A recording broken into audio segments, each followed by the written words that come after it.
Welcome everyone to next edu classes. और आज आपका कंपलसरी इंग्लिश सेम 4 CCF का कंपलसरी इंग्लिश का जो है वन शॉट रहने वाला है। वन शॉट वीडियो मतलब इसी वीडियो में आपको सारा चैप्टर्स का करवाया जाएगा। क्या करवाया जाएगा? समरी बताया जाएगा। समरी से आप लोग को चैप्टर समझ में आ जाएगा और उसके साथ साथ MCQ सॉल्व करवाया जाएगा। ओके, वीडियो में टाइम स्टैम्प्स वगैरह दे देंगे जिससे आप लोग को पता चल जाएगा कि कहाँ से कौन सा चैप्टर स्टार्ट है और उसके अकॉर्डिंग लोग आप लोग अपने हिसाब से एडजस्ट करके पढ़ लेना। जरूरत पड़े तो स्पीड को 1.5x कर लो, लेकिन वीडियो पूरा देखना, कुछ छोड़ना मत। अपना फ्रेंड लोग से शेयर करो। आप लोग फ्रेंड लोग से शेयर करके बोलो कि भाई बहुत अच्छा पढ़ाया जा रहा है, इसको तुम लोग भी आकर के देखो, फॉलो करो, सब्सक्राइब करो और कॉन्टैक्ट कर लो इस नंबर पे। सब्सक्राइब करना मत भूलना, आप लोग के लिए कंटेंट ला रहे हैं। Okay, without wasting any further time हम लोग चलते टेबल ऑफ कंटेंट्स पे। आप लोगों का जो टेबल ऑफ कंटेंट्स है वो क्या बोल रहा है? आप लोगों का टोटल कितना चैप्टर है? टोटल 6 चैप्टर है। इंग्लिश में कितना चैप्टर है? 6 चैप्टर है। 6 चैप्टर में सबसे पहला चैप्टर है गीतांजलि 45। ये क्या है? ये एक पोयम है। ये है एक पोयम। उसके बाद वाला चैप्टर क्या है? Female of the species. ये भी क्या है? ये भी एक पोयम है। उसके बाद वाला चैप्टर है इन द कंट्री कॉटेज। ये भी एक पोयम है। तो ये तीन को जो आपका पहला वीडियो है ये तीनों पोयम मिल जाएगा। और ये तीनों जो इसके बाद है ये क्या है? प्रोज। प्रोज मतलब स्टोरी। पहला चैप्टर का नाम है a day's wait by Ernest Hemingway. Ernest Hemingway writer है। उसके बाद है द स्टोलन बैसिलस, ठीक है। उसके बाद है Sarvepalli Radhakrishnan intuition and genius. ये राइटर का नाम है और ये चैप्टर का नाम है। Okay, without wasting any further time start करते हैं। सबसे पहले हम लोग गीतांजलि 45 से स्टार्ट करते हैं। पोयम है, जल्दी कवर हो जाएगा, मजा आएगा। छोटा सा पोयम है, देखते हैं क्या बताया जा रहा है पोयम में। चलो, गीतांजलि 45 बाई रविन्द्रनाथ टैगोर। रविन्द्रनाथ टैगोर को सबको ही जानते हैं। He was a Nobel Prize winning writer. He wrote our national anthem. इन्होंने ही अपना नेशनल एंथम लिखा था, जो आप स्कूल में जाने के बाद सबसे पहला चीज क्या करते हो? प्रेयर करते हो। जो नेशनल एंथम आप लोग पढ़ते हो इनका ही लिखा हुआ था। इनका बहुत ज्यादा रेस्पेक्ट है ओवरऑल लिटरेचर कल्चर में, और स्पेशली आप लोग बंगाल से जो लोग हो उन लोग को पता होगा रविन्द्रनाथ टैगोर का कितना ज्यादा रेस्पेक्ट है स्कूल्स और कॉलेजेस में, ठीक है। और इन्हीं का लिखा हुआ ये गीतांजलि 45 है। गीतांजलि एक सीरीज था जो इन्होंने लिखा था जिसके लिए इनको नोबेल प्राइज भी मिला था। और उसी में से गीतांजलि 45 एक सॉन्ग था। 45 नंबर जो था उस बुक का सीरीज में, वो वाला जो है यहाँ पर हम लोग पढ़ेंगे, ठीक है। पढ़ाई करते हैं। यहाँ से मैं नहीं पढ़ रहा हूँ। यहाँ से क्यों नहीं पढ़ रहा हूँ? क्योंकि मेरे को आपको एक्सप्लेन करना है। अभी बैठ करके चैप्टर पूरा पढ़ने का टाइम नहीं है आपके पास। आपको ये वीडियो देखना है जो मैं एक्सप्लेन कर रहा हूँ, MCQ सॉल्व करना है और रिविजन करके जाना है एग्जाम देने के लिए। 18 तारीख को आप लोग का एग्जाम है। ओके, आ जाते हैं हम लोग एक्सप्लेनेशन पे। स्टैंजा 1 क्या बोल रहा है? Have you not heard his silent steps, he comes comes ever comes. यहाँ किसका बात हो रहा है? यहाँ किसका बात हो रहा है? यहाँ पर have you not heard his silent steps, किसका साइलेंट स्टेप्स का बात हो रहा है? बताओ। नहीं पता? हम बता रहे ना, हम तो बताने के लिए तो हम यहाँ बैठे हुए हैं, बता देते हैं।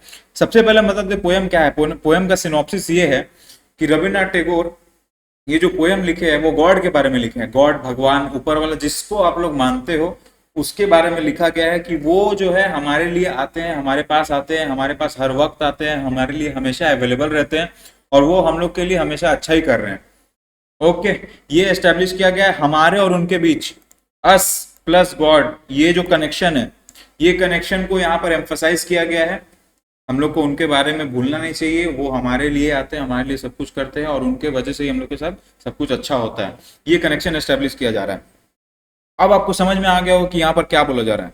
Have you not heard his silent steps, he comes comes ever comes. आपने उनकी साइलेंट पैरों की आवाज को नहीं सुना? अब देखो ये कितना बड़ा आयरनी है, साइलेंट भी है और हर्ड भी बोल रहे हैं। हाँ, साइलेंट स्टेप्स है और तुम सुन कैसे? साइलेंट है तो कैसे सुन सकते हो? तो यही भाई पोयम का यही खासियत होता है। कुछ वर्ड्स ऐसा होता है जो आप लोगों को समझ नहीं आया, कुछ वर्ड होता है जो समझ आएगा लेकिन कुछ और मीनिंग रहेगा, ठीक है। जो भी है उस पर बाद में आएंगे हम लोग। तो हैव यू नॉट हर्ड, तुमने उनके पैरों की आवाजों को नहीं सुना? वो आते हैं और आते रहते हैं। किसकी बात हो रही है? भगवान की बात हो रही है, गॉड की बात हो रही है, ऊपर वाले की बात हो रही है। स्टैंजा 2 क्या बोल रहा है? स्टैंजा 2 क्या बोल रहा है? Every moment, every age, every day and every night, he comes comes ever comes. हर मोमेंट पे, हर घड़ी, हर उम्र पे, हर दिन और हर रात भगवान हमेशा आते हैं, आपके लिए आते हैं, बार बार आते हैं। उसके बाद स्टैंजा 3 क्या बोल रहा है?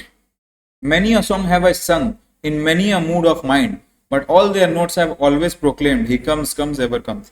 तो बहुत सारा जो है पोएट बोलते हैं कि मैं बहुत सारा तरह का गाना सुना हूं। जैसे आप लोग क्या है, गर्लफ्रेंड छोड़ के चल जाती है तो सैड सॉन्ग सुनने लगते हो, ठीक है, और जब गर्लफ्रेंड आया गिफ्ट लेके आ गई है, ठीक है, बहुत हेवी टाइप का खुश हो गए, बहुत मजा आ गया आप लोग को, हाँ गिफ्ट लेके आ गया, हेवी टाइप का पार्टी म्यूजिक बजा करके सुनते हो, तो क्या होता है मूड के हिसाब से हम लोग गाना वगैरह सुनते हैं। तो क्या है, many a song have I sung in my mood of mind, मेरा जैसा मूड था मैंने उस तरह का गाना गाया है।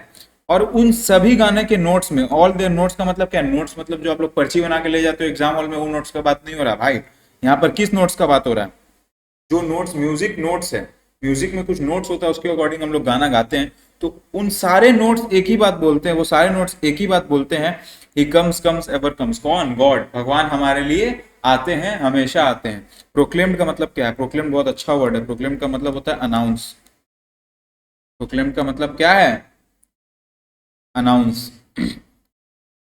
ओके आगे चलते हैं स्टैंजा 4 पे। स्टैंजा 4 क्या बोल रहा है, in the fragrant days of Sunny April, in the fragrant days of Sunny April through the forest path he comes ever comes. अब क्या है, वेदर के साथ उनके बारे में बताया जा रहा है कि कैसा वेदर रहता है फिर भी भगवान आपके लिए आते हैं। तो वो वेदर क्या है, in the fragrant days of Sunny April, fragrant मतलब महकता हुआ, आप लोग को पता है समर में बहुत तरह का फल फूल खिलता है, इसीलिए एनवायरनमेंट ना एक अलग सा स्मेल रहता है, एक हवा में ताजगी जैसा रहता है। तो उसी सनी अप्रैल मतलब क्या, गर्मी का दिन है, अप्रैल में बहुत गर्मी होता है, उस बारे में बताया जा रहा है। तो उस समय भी वो फॉरेस्ट के थ्रू होकर के आपके पास आते हैं और आते रहते हैं। ओके स्टैंजा 5 क्या बोल रहा है, in the rainy gloom of July nights on the thundering chariot of clouds he comes ever comes. अब जुलाई से कंपेयर किया, अभी सनी अप्रैल के बारे में बात कर रहे थे कि गर्मी का दिन है, अब जुलाई नाइट्स कैसा होता है, बारिश वाला होता है, जुलाई में बहुत बारिश होता है। अभी रिसेंटली आप लोग जुलाई से क्रॉस होकर के अगस्त में ढुके हैं, आप लोग को पता है कि कितना बारिश होता है, पूरा पूरा कलकत्ता डूब गया था, मेरा तो गाड़ी भी खराब हो गया था पता है। खैर छोड़िए उस बारे में बाद में बात करेंगे।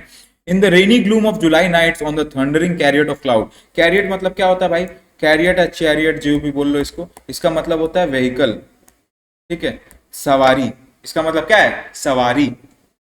थंडरिंग कैरियट ऑफ क्लाउड्स, किस चीज का सवारी, क्लाउड्स का सवारी करके आते हैं। गॉड किससे आते हैं, क्लाउड्स के सवारी करके आते हैं। कैसा क्लाउड, जो थंडरिंग है, थंडरिंग क्या है, क्लाउड्स के कैरेक्टर को बारे में बताया जा रहा है। पर्सना मतलब क्या होता है, परसोना जिसको बोलते हो, ठीक है, उसका पर्सनालिटी के बारे में बताया जाए। क्लाउड कैसा है, क्लाउड जो है थंडरस है, उसमें भी भगवान आते हैं और आपके लिए आते रहते हैं। स्टैंजा 6 क्या बोल रहा है, in sorrow after sorrow it is his steps that press upon my heart and it is the golden touch of his feet that makes my joy to shine। in sorrow after sorrow मतलब दुखों के बाद जो दुख आते हैं, मतलब गम का पहाड़ है, पहले से डिप्रेशन में, उसके बाद भी और पहाड़ आ गया और दुख है, लेकिन उसके बावजूद भी आपको खुश कौन करता है, आप जब भगवान की तरफ उम्मीद से देखते हो ना कि भगवान मेरा सारा दुख ले लो, मेरे को सब ठीक कर दो, god please take my sorrows away, मेरा सब दुख ले लीजिए, सब ठीक कर दीजिए, तो उन्हीं का जो golden touch of his feet है, उनका जो चरण स्पर्श है, वही आपको खुश कर देता है। पोएट यही बता रहे हैं। ओके तो इस पोएम से आपको क्या समझ में आया, इस पोएम से हम लोग को यही समझ में आया कि हम लोग का गॉड के संग जो कनेक्शन है उसके ऊपर एम्फोसिस करके एक एस्टेब्लिशमेंट दिखाया गया कि किस तरह से गॉड हमारे लिए हर समय, हर वक्त, दिन रात, किसी भी तरह का वेदर हो, वो हमारे लिए आते हैं। हमारा उनसे जो कनेक्शन है वो कोई दूर का कनेक्शन नहीं है, वो अंदरूनी कनेक्शन है, हम लोग के साथ वो हमेशा मौजूद है, यही एस्टेब्लिश किया गया। और यहां तक आप लोग सबको समझ में आ गया होगा। क्रिटिकल एनालिसिस थोड़ा सा देख लेते हैं क्या बोलने मांग रहा है। क्रिटिकल एनालिसिस क्या बोलने मांग रहा है, स्पिरिचुअल मैसेज, एक स्पिरिचुअल मैसेज देने मांग रहा है कि भगवान है, गॉड है, ऊपर वाले हैं और वो हमारे लिए आते हैं, वही हम लोग का लिए सब कुछ कर रहे हैं, ये है, नॉट जस्ट रिलीजियस प्लेसेस। ठीक है, देखो क्या बोल रहा है, the poem is all about the spiritual idea that the divine is present everywhere and at all times, not just in religious places but also in everyday life. वो रोज आते हैं, वो रोज हमारे साथ प्रेजेंट है। गॉड के बारे में देखो 3 चीज जो है बताया गया था। इस पोएम का एक्चुअल एस्टेब्लिशमेंट क्या है, गॉड इज, भगवान है, क्या है, omnipresent, omnipotent, omniscient. क्या है, गॉड क्या है, omnipresent, omnipotent, omniscient. इन तीनों वर्ड का मीनिंग क्या है सर, इन तीनों वर्ड का मीनिंग है, ओमनी प्रेजेंट का मतलब जो हर जगह हर समय मौजूद हो, ओमनी प्रेजेंट का मतलब हर समय में, हर जगह मौजूद है। ओके, ओमनीपोटेंट का मतलब क्या है? जो सबसे ज्यादा शक्तिशाली है, वो सारा चीज का पोटेंशियल होल्ड करते हैं, सारा पोटेंशियल होल्ड करते हैं, सबसे ज्यादा जो ताकत है उन्हीं के अंदर है। और ओमनीसिएंट का मतलब क्या है? जो सब कुछ देख रहा है, हर समय और हर कुछ देख रहे हैं। गॉड के बारे में ये तीन चीज यहां पर एस्टेब्लिश किया गया है। समझ में आया? बाकी चीज आप लोग थोड़ा थोड़ा पढ़ लेना। ये सब देखो मूड एंड टोन है पोएम का, डिवोशनल है ऑब्वियसली, भक्ति का अकेला भाव है इसमें, ठीक है, डिवोशनल है। ये सब भी आप पढ़ो, ऐसा कोई खास इंपॉर्टेंट नहीं है, अच्छा चीज है, पढ़ लेना। अगर टाइम है, हाथ में टाइम है, वीडियो देख रहे हो अभी टाइम है, तो एक बार पढ़ लो, कोई दिक्कत नहीं है। पीडीएफ सारा मिल जाएगा। कहाँ से मिलेगा? व्हाट्सएप चैनल और टेलीग्राम चैनल से मिलेगा। जहां नंबर दिया हुआ वहां जाकर के कनेक्ट करिए, वहां से मिलेगा। ओके, वहीं से जाकर के आपको सब कुछ मिलने वाला है। अब क्या करना है सर? समझा तो दिए, बहुत हेवी टाइप का समझाया सर, दोस्त लोग से शेयर कर देंगे। हाँ कर दीजिए भाई, किसके लिए पढ़ा रहे हैं? आप लोग के लिए पढ़ा रहे हैं। अच्छा पढ़िएगा तो किसका मार्क्स आएगा? आपका आएगा। ये जो है एक्सप्लेनेशन कंप्लीट हो गया। अब क्या करते हैं? इस चैप्टर का एमसीक्यू सॉल्व करते हैं। ओके, चलिए टाइम वेस्ट नहीं करते और स्टार्ट कर देते हैं एमसीक्यू। अगर आप लोगों को ब्रेक चाहिए, वीडियो को पॉज करिए, जाइए कुछ खा पी करके आइए। वीडियो में पूरा सिलेबस जो आप लोग का इंग्लिश का यहीं कवर हो जाएगा। शेयर करना मत भूलिएगा, ठीक है? तो टाइम वेस्ट करके कोई फायदा नहीं है। चलते एमसीक्यू सॉल्व करते। ज्यादा एमसीक्यू है नहीं, पोएम है, इसमें से ज्यादा क्वेश्चंस निकलेगा नहीं। जो भी है यहाँ पर देखो, ऑलरेडी जो हम पीडीएफ यहाँ पर जो पढ़ा रहे हैं ना, इसमें सारा आंसर्स मार्क किया हुआ है, लेकिन हम आप लोग को क्यों मार्क करा दे रहे हैं, वापस से बता दे रहे हैं, क्योंकि कुछ चीज यहाँ पर एक्सप्लेनेशन का जरूरत पड़ सकता है, इसलिए हम वापस से करवा दे रहे हैं। और अगर हम नहीं कराएंगे तो आप लोग करने वाला इतना अच्छा तो आप लोग है नहीं। हम तो जानते हैं आप लोग को, क्या नहीं जानते क्या? ठीक है, आज से जान लीजिएगा, कोई बात नहीं है। चलिए, पहला क्वेश्चन क्या बोल रहा है? Who is the poet of the poem Gitanjali 45? Rabindranath Tagore. आगे बढ़ते हैं। How are the step of God? Silent. Silent steps बताया गया है। Who is the speaker in the poem? Poet. कौन है स्पीकर? पोएट अपने बारे में बता रहा है कि उनको जब दुख होता है या जब कैसे भी होते रहता है, भगवान आते हैं। ठीक है, पोएट का नरेशन है। तो who is the speaker? Poet. Why does the poet repeat the word comes? To emphasize the arrival of God. मैंने क्या बोला? वो गॉड के साथ जो अपना कनेक्शन है उस पर एम्फोसिस दे रहे हैं।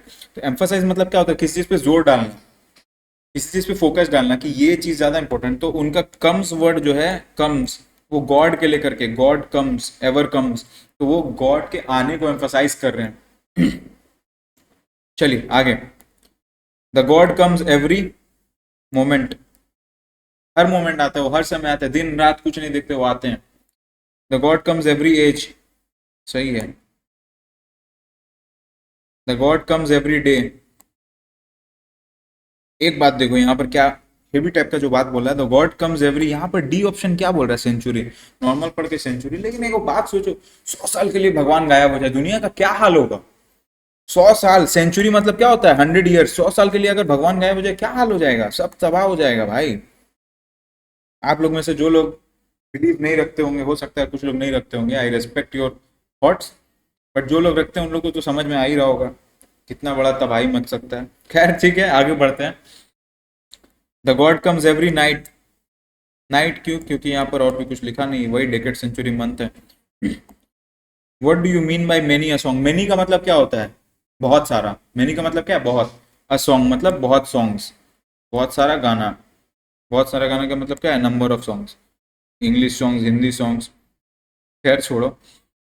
The term many a mood. Many a mood मतलब बहुत तरह का जब मूड रहता है, different states of mind. Shades लिखा हुआ है, देखो यहाँ पर समझने वाला बात ये है कि यहाँ पर शेड्स लिखा हुआ है। शेड्स मतलब अलग अलग तरह का स्टेट ऑफ माइंड का ही बात हो रहा है। ओके, तो शेड्स लिखा रहे या स्टेट्स लिखा रहे, शेड्स ऑफ माइंड लिखा रहे या स्टेट्स ऑफ माइंड लिखा रहे, दोनों आंसर सही रहेगा। All their notes. Here note refers to musical note बताया था। What is the meaning of the word proclaim? Announce, ये भी मैं बताया था। अनाउंस, प्रोक्लेम का मतलब क्या होता है? अनाउंस, किसी चीज को अपना जाहिर करना। प्रोक्लेम का मतलब क्या होता है? अपना जाहिर करना, मतलब जाहिर करना। जाहिर करना क्या बोलते हैं? अनाउंस करना बोलते हैं। हम किसी सबके सामने बैठ करके बोल रहे हैं कि ये बॉटल मेरा है, तो मैं सबके सामने क्या कर रहा हूँ? अनाउंस कर रहा हूँ दैट बॉटल इज माइन। समझ में आया? यही है। What does the song proclaims? He comes comes ever comes. भगवान आते हैं और आते रहते हैं। Give a synonym to the word mood. Synonym mood का मतलब क्या है? सिनोनिम का मतलब क्या है? सिनोनिम का मतलब different word same meaning. Word meanings जो हम लोग पढ़ते थे स्कूल में कि 5 वर्ड मीनिंग्स, वो वाला 5 मार्क्स का जो आता था उसी टाइप का। मूड मतलब स्टेट ऑफ माइंड। अभी मैं बताया देखो, शेड्स ऑफ माइंड लिखा रहे या स्टेट ऑफ माइंड लिखा रहे, मतलब क्या है? एक ही है। To feel the presence of God we have to use our brain. दिमाग का यूज तो करना होगा, लेकिन इतना नहीं जितना कि इनर स्टेट ऑफ माइंड। आप लोग जब ज्यादा दिमाग चलाते हैं ना, तब आप लोग का दिमाग नहीं चलने मांगता है। इसीलिए जितना पता रहता है, जितना अपना अंदर से आता है, आप लोग देखोगे किसी चीज को आप ज्यादा सोचोगे, घाटोगे ना, तो वो चीज दिमाग में नहीं आता है। लेकिन जो चीज आपका अंदर से आता है ना, कि मेरा दिल बोल रहा है एक काम करना चाहिए, वो काम करोगे देखो अच्छा होगा। इसीलिए क्या? Inner state of mind. How are July nights? Gloom. Gloom का मतलब क्या होता है? Sad, dark. ग्लूम का मतलब सैड भी हो सकता है, डार्क भी हो सकता है। समझ में आया? तो वही बोल रहा है, जुलाई नाइट्स कैसा होता है? ग्लूम होता है, ग्लूमी होता है। How are the days of April? Sunny. April का डेज कैसा होता है? सनी होता है।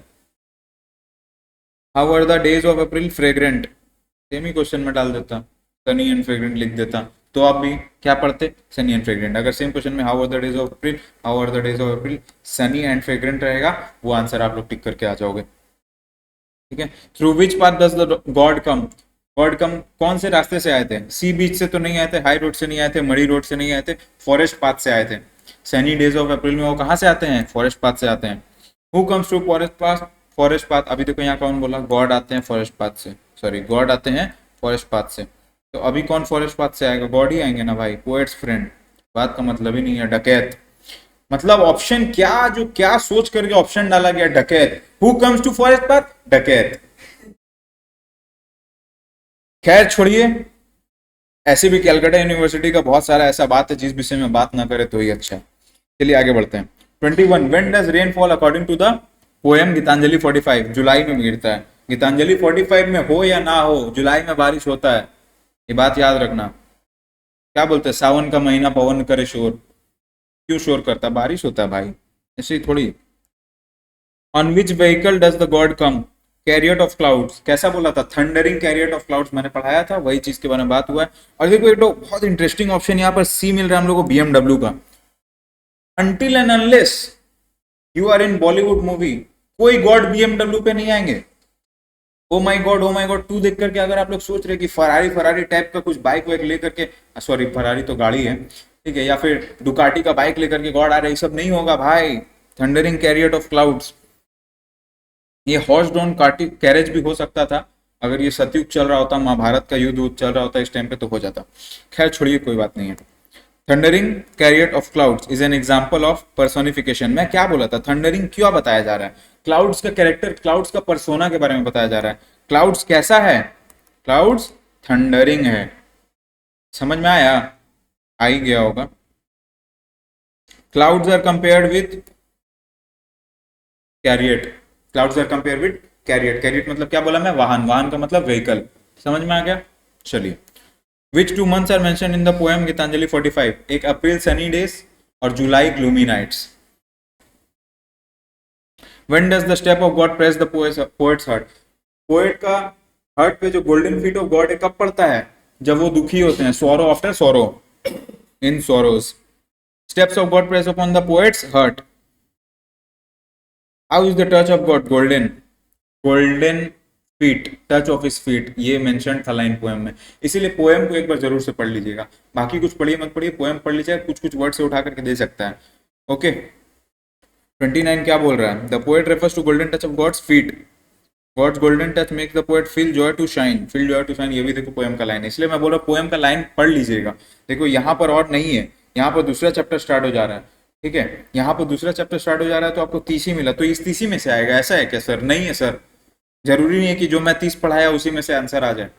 मेरा काम है आपको एक्सप्लेन करना, मेरा काम है आपको समझा देना कि इस टाइप का क्वेश्चन आएगा। इसको हो सकता है घुमा करके दे दे इस क्वेश्चन को, या किसी भी चीज को यहाँ पर कुछ और ऑप्शंस भी दे दे। आपको एक बार पढ़ना होगा, आपको समझना होगा, ताकि आप सही आंसर करके आ पाओ। समझ रहे हैं ना आप लोग? चलिए, तो ये था आपका गीतांजलि 45। इसी के साथ आपका सिलेबस का पहला चैप्टर कंप्लीट हो गया। ताली मार लीजिए, खुद के लिए ताली मार ली, मेरे लिए नहीं, मेरा तो बहुत पहले कंप्लीट हो गया था। ठीक है, आप लोग का एक चैप्टर कंप्लीट होता है। टाइम वेस्ट नहीं करते, दूसरा चैप्टर में चलते हैं। यहाँ पर चल के हम लोग दूसरा चैप्टर जो है स्टार्ट करेंगे। कहाँ गया टेबल ऑफ कंटेंट्स? दूसरा चैप्टर जो हम लोग स्टार्ट करेंगे। चलिए अगला चैप्टर आपका स्टार्ट करते हैं। एक चैप्टर आप लोगों का कंप्लीट हो गया, गीतांजलि 45 क्या है, कंप्लीट हो गया है। कब कराए सर, अभी तो कराए हैं, भूल गए क्या? चलिए अब हम सोच रहे हैं ना कि दोनों पोएम कंप्लीट करा दे, या उसके बाद स्टोरी कराए, या फिर एक एक करके कराए, एक पोएम करते एक स्टोरी करते, ऐसे करें। क्या करना सही रहेगा? हम सोच रहे हैं कि एक पोएम एक स्टोरी करते, क्या इंटरेस्ट बना रहेगा आप लोग का, बोर नहीं होइएगा, वरना वीडियो लंबा हो जाएगा, बोर हो जाइएगा, मजा भी नहीं आएगा आप लोग को। फिर क्या, जो चीज़ पढ़िएगा ना वो भी याद नहीं रहेगा, इंटरेस्ट नहीं लगेगा तो पढ़ा हुआ चीज़ याद नहीं रहेगा। हम सोच रहे हैं ये वाला चैप्टर करा देते हैं, a day's wait by Ernest Hemingway. Ernest बोल सकते हो, अर्नस्ट बोल सकते हो, कोई फर्क नहीं पड़ेगा, लिख के आना एग्जाम में। समझ में आया? तो यही वाला हम करवा देते हैं without wasting any further time. चलते हैं पेज नंबर 16 पे। आगे निकल गए क्या? नहीं, 10 पे ही है। आगे कैसे निकलेंगे, पीछे खींचने के लिए इतना लोग लाइन पे लगा हुआ है। हम्म, चलिए, a day's wait by Ernest Hemingway. अब यहाँ से हम क्या एक्सप्लेन करें आपको, इतना बड़ा स्टोरी पढ़िएगा क्या बैठ करके? इतना टाइम है क्या? इतना टाइम आप लोग के पास तो नहीं होगा। पढ़ने लिखने के बाद बाबू सोना भी तो करना आप लोगों को, बाबू ने खाना खाया कि नहीं, उस सब के लिए भी तो टाइम चाहिए थोड़ा बहुत। सबको टाइम देना पड़ता है यार। ऑफेंड मत हो जाना कोई, ठीक है? ऑफेंड मत हो ना, होता है, सबको टाइम देना पड़ता है यार। तो यहाँ से स्टार्ट करते हैं, summary of a day's wait. इतना सब पढ़ लीजिएगा तो हो जाएगा क्या? नहीं होगा तो नहीं, पूरा पढ़ लीजिएगा तो ज़्यादा अच्छा रहेगा। लेकिन हम क्या करते हैं, ये जो लिखा हुआ है हम लाइन टू लाइन नहीं पढ़ेंगे, हम आपको अपना तरीका से एक्सप्लेन कर रहे हैं, आपका लैंग्वेज में एक्सप्लेन कर रहे हैं ताकि आपको समझ में आ जाए। ठीक है? उससे क्या रहेगा, दिमाग में रिटेन हो जाएगा और कुछ नहीं रहेगा। नहीं दिखना होगा, स्क्रीन मत देखो, यहाँ मेरे तरफ देखो, मतलब लिखा हुआ मत देखो, मेरे तरफ देखो, समझ में आ जाएगा। चलो समझाते हैं। क्या समझाइएगा सर? सर क्या समझाइएगा सर? समझाएंगे ये डेज वेट जो है ये क्या चैप्टर है। चैप्टर में सबसे पहला बात आपको दो चीज से हम इंट्रोड्यूस करा है। दो चीज कौन? दो कैरेक्टर। क्या है कैरेक्टर्स? पहला है शैट्स। ये क्या है? शैट्स। इसका सी जो है साइलेंट है, कम कंफ्यूज मत होइएगा, इसको कैसे प्रोनाउंस करिएगा, इसको प्रोनाउंस करिएगा ऐसे, शैट्स। समझ गए? दूसरा कैरेक्टर है शैट्स के फादर। दो कैरेक्टर है, एक दिन का कहानी है, उसको अभी हम बोल करके आप लोग को समझा देते हैं। क्या कहानी क्या है? ये कहानी का जो मेन थीम है ना वो है मिसकंसेप्शन। Misconception and misunderstanding. ये जो बच्चा होता है शैट्स, ये 9 साल का बच्चा होता है। इसको एक दिन सुबह बहुत ज़्यादा ठंडा लग जाता है, तो बुखार उखार चढ़ जाता है।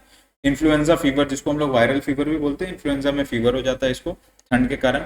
तो बेसिकली होता है सुबह सुबह इसके पापा जब सो के उठते हैं तो देखते हैं कि इसका बेटा पहले से उठा हुआ है, और वो जो है, जो फायर प्लेस होता है, फॉरेन का घर में फायर प्लेस होता है क्योंकि वहाँ ठंड ज़्यादा रहता है, तो फायर प्लेस के वहाँ बैठा हुआ है लेकिन कांप रहा है। उसका फेस जो है थोड़ा वाइट टर्न हो गया।